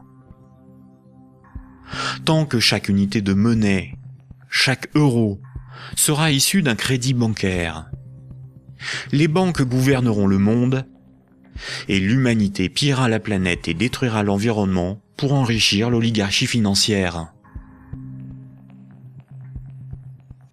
Imaginons ce que serait la monnaie du futur. Imaginons un micro-pays avec 2 citoyens. Paul et Jacques se rencontrent. Leurs comptes sont à 0. Paul a fabriqué une chaise. Il la vend à Jacques 10 unités de compte. Jacques a alors moins 10 sur son compte et Paul a plus 10. Paul peut convertir 5 unités de compte en monnaie manuelle, en billets de banque. Ainsi, tant qu'ils sont dans leurs débits autorisés, personne ne peut empêcher Paul et Jacques de s'échanger ce qu'ils produisent. Leur débit autorisé est calculé en fonction de leurs actifs et de leur solvabilité, et représente le risque financier que doit assumer la société tout entière. La monnaie du futur est un jeu à somme nulle. Dans le futur, la monnaie sera représentative des échanges économiques réalisés, et non ce qui les permet. Aujourd'hui, la monnaie ne fonctionne pas du tout comme ça. Ajoutons dans ce micro-pays une banque. Pour acheter la chaise de Paul, Jacques va emprunter à la banque les 10 € nécessaires pour la payer. Jacques devra rembourser ces 10 € à la banque et verser en plus 1 € d'intérêt qui n'existe pas. Après la transaction, Paul possède bien les 10 € nécessaires à rembourser la banque et il faudra bien que Jacques les récupère d'une manière ou d'une autre pour rembourser son crédit. Il devra vendre son temps ou fabriquer des choses à vendre pour récupérer les euros pour rembourser son crédit. Mais les 1 € d'intérêt n'existeront qu'à partir du moment où un nouveau crédit aura été demandé à la banque. On comprend donc plusieurs réalités. Paul et Jacques sont dépendants de la volonté de la banque d'accorder ou non le crédit pour s'échanger ce qu'ils produisent. Ils sont obligés malgré eux d'enrichir la banque en achetant de la monnaie temporaire, qui sera détruite lors du remboursement des crédits. Le remboursement des intérêts oblige Paul et Jacques à perpétuellement emprunter à la banque pour pouvoir la rembourser. Ce système crée artificiellement un manque permanent de moyens de paiement qui débouche sur une concurrence accrue pour capter la monnaie en circulation. Paul et Jacques ont avant tout le problème de se procurer de la monnaie pour vivre. Il faut bien distinguer ce qui est au service de l'intérêt général et ce qui est au service d'intérêts particuliers. L'intérêt général, c'est l'intérêt du plus grand nombre, des nations dans leur ensemble. Les intérêts particuliers sont ceux des oligarques, des riches, des gens de pouvoir, des actionnaires, c'est-à-dire une minorité de personnes dans la société et à travers le monde. Prenons la monnaie. La monnaie sert des intérêts particuliers. Elle sert les intérêts de ceux qui la fabriquent, c'est-à-dire les banques commerciales privées et la finance, dont le but est l'enrichissement. La monnaie existe parce qu'il y a ce qu'on appelle des dettes. Ces dettes ne servent que des intérêts particuliers.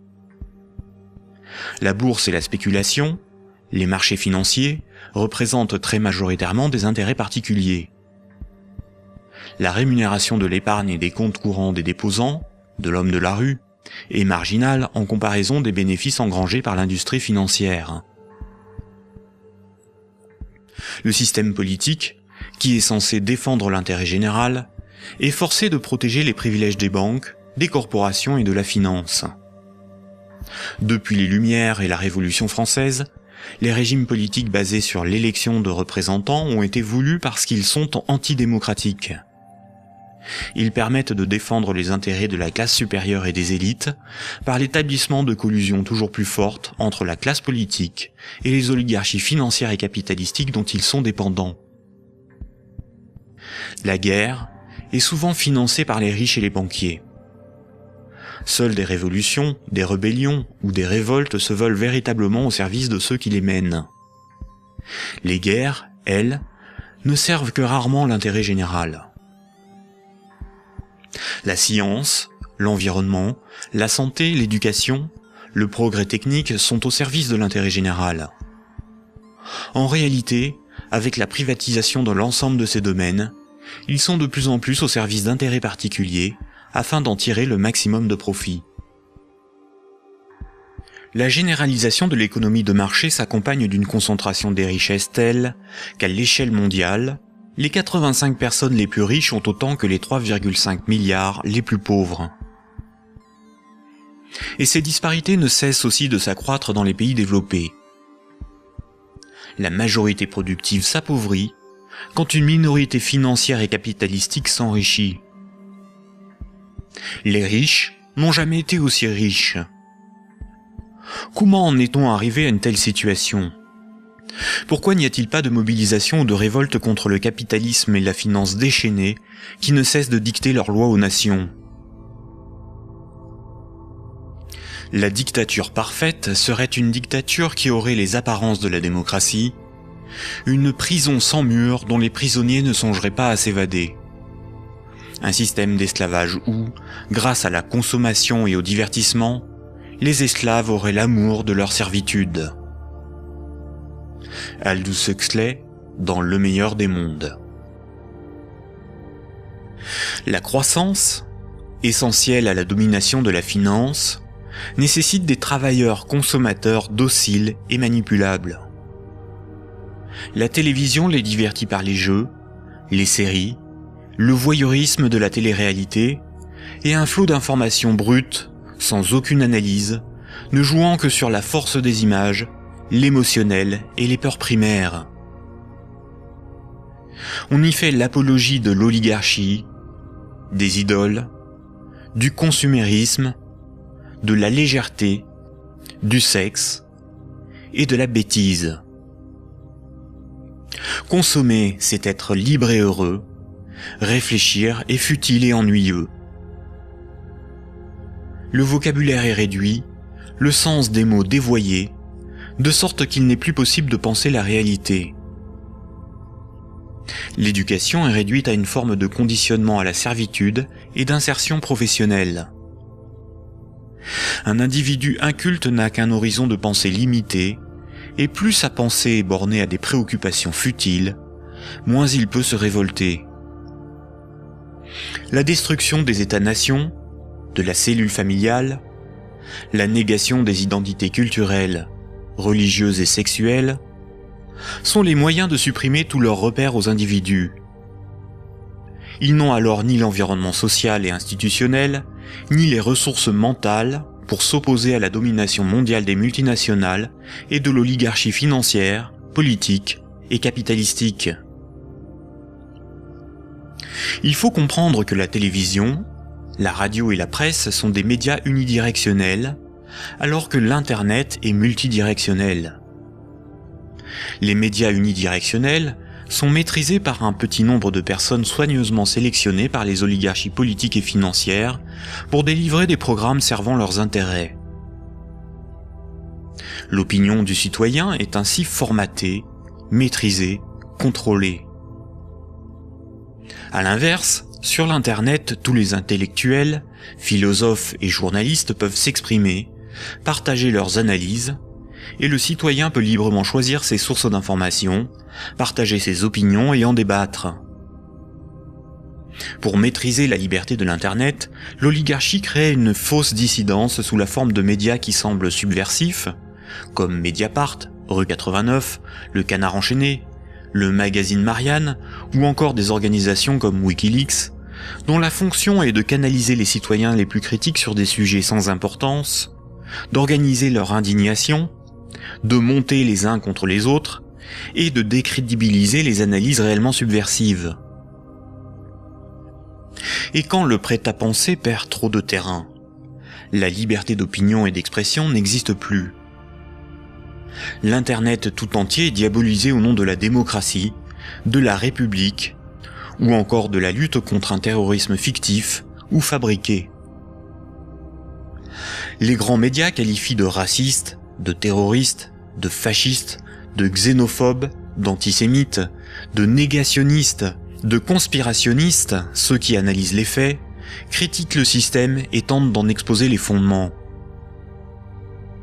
Ces grossiers amalgames visent à empêcher le public d'écouter leurs discours, d'étudier leurs arguments et de débattre de leurs idées. Tout comme ce sont les banques qui décident ce qui doit être financé en fonction de leurs intérêts, dans les médias dominants, c'est l'oligarchie qui décide l'information qui doit être diffusée en fonction là aussi de ses propres intérêts.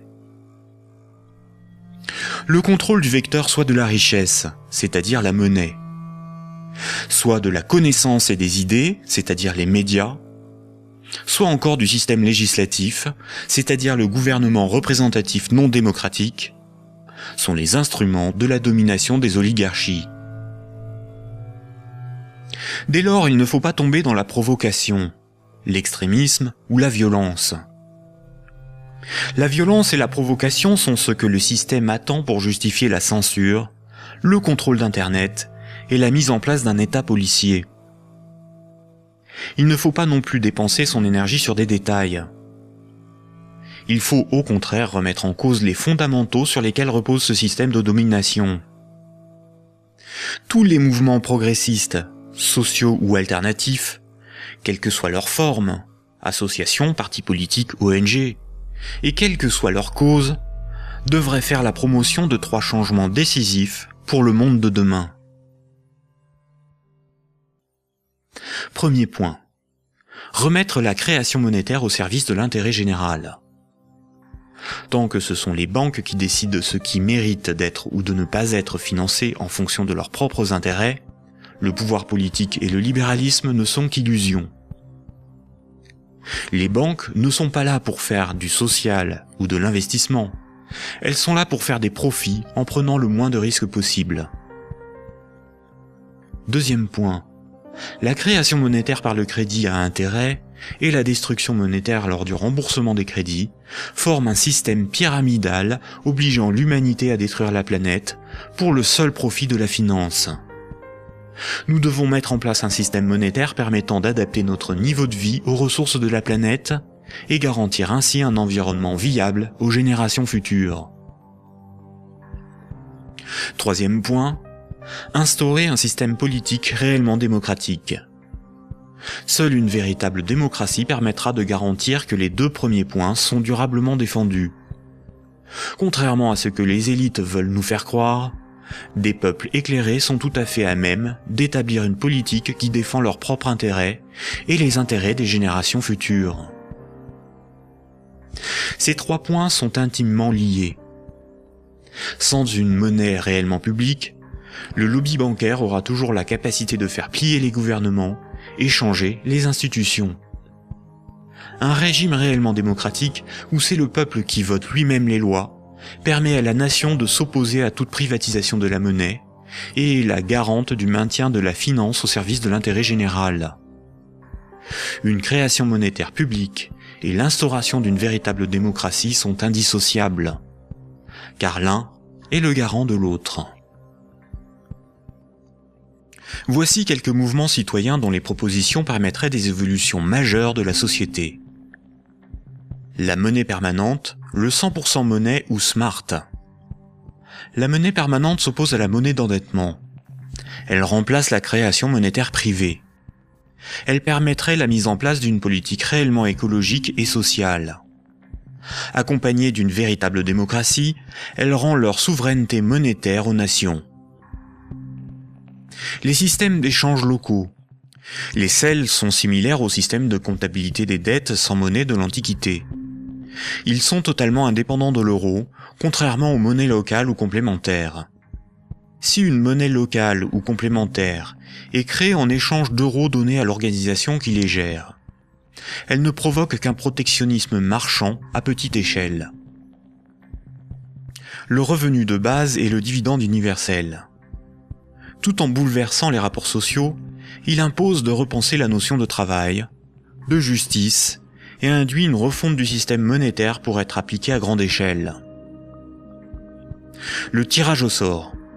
Un parlement non élu, mais tiré au sort dans la population est un système par nature démocratique, incorruptible et parfaitement représentatif. Il s'inspire de la démocratie athénienne et des jurys populaires, évite les dérivés électoralistes et institue l'impuissance des lobbies. La démocratie directe. Il s'agit de faire voter les lois par référendum. La Suisse, par exemple, par ses votations et son référendum d'initiative populaire contraignant, est très proche d'une démocratie directe. À nous de sensibiliser nos proches, nos concitoyens, nos décideurs, nos élites, sur les fondements du monde d'aujourd'hui, et de faire la promotion de ces alternatives économiques, financières et politiques essentielles au monde de demain.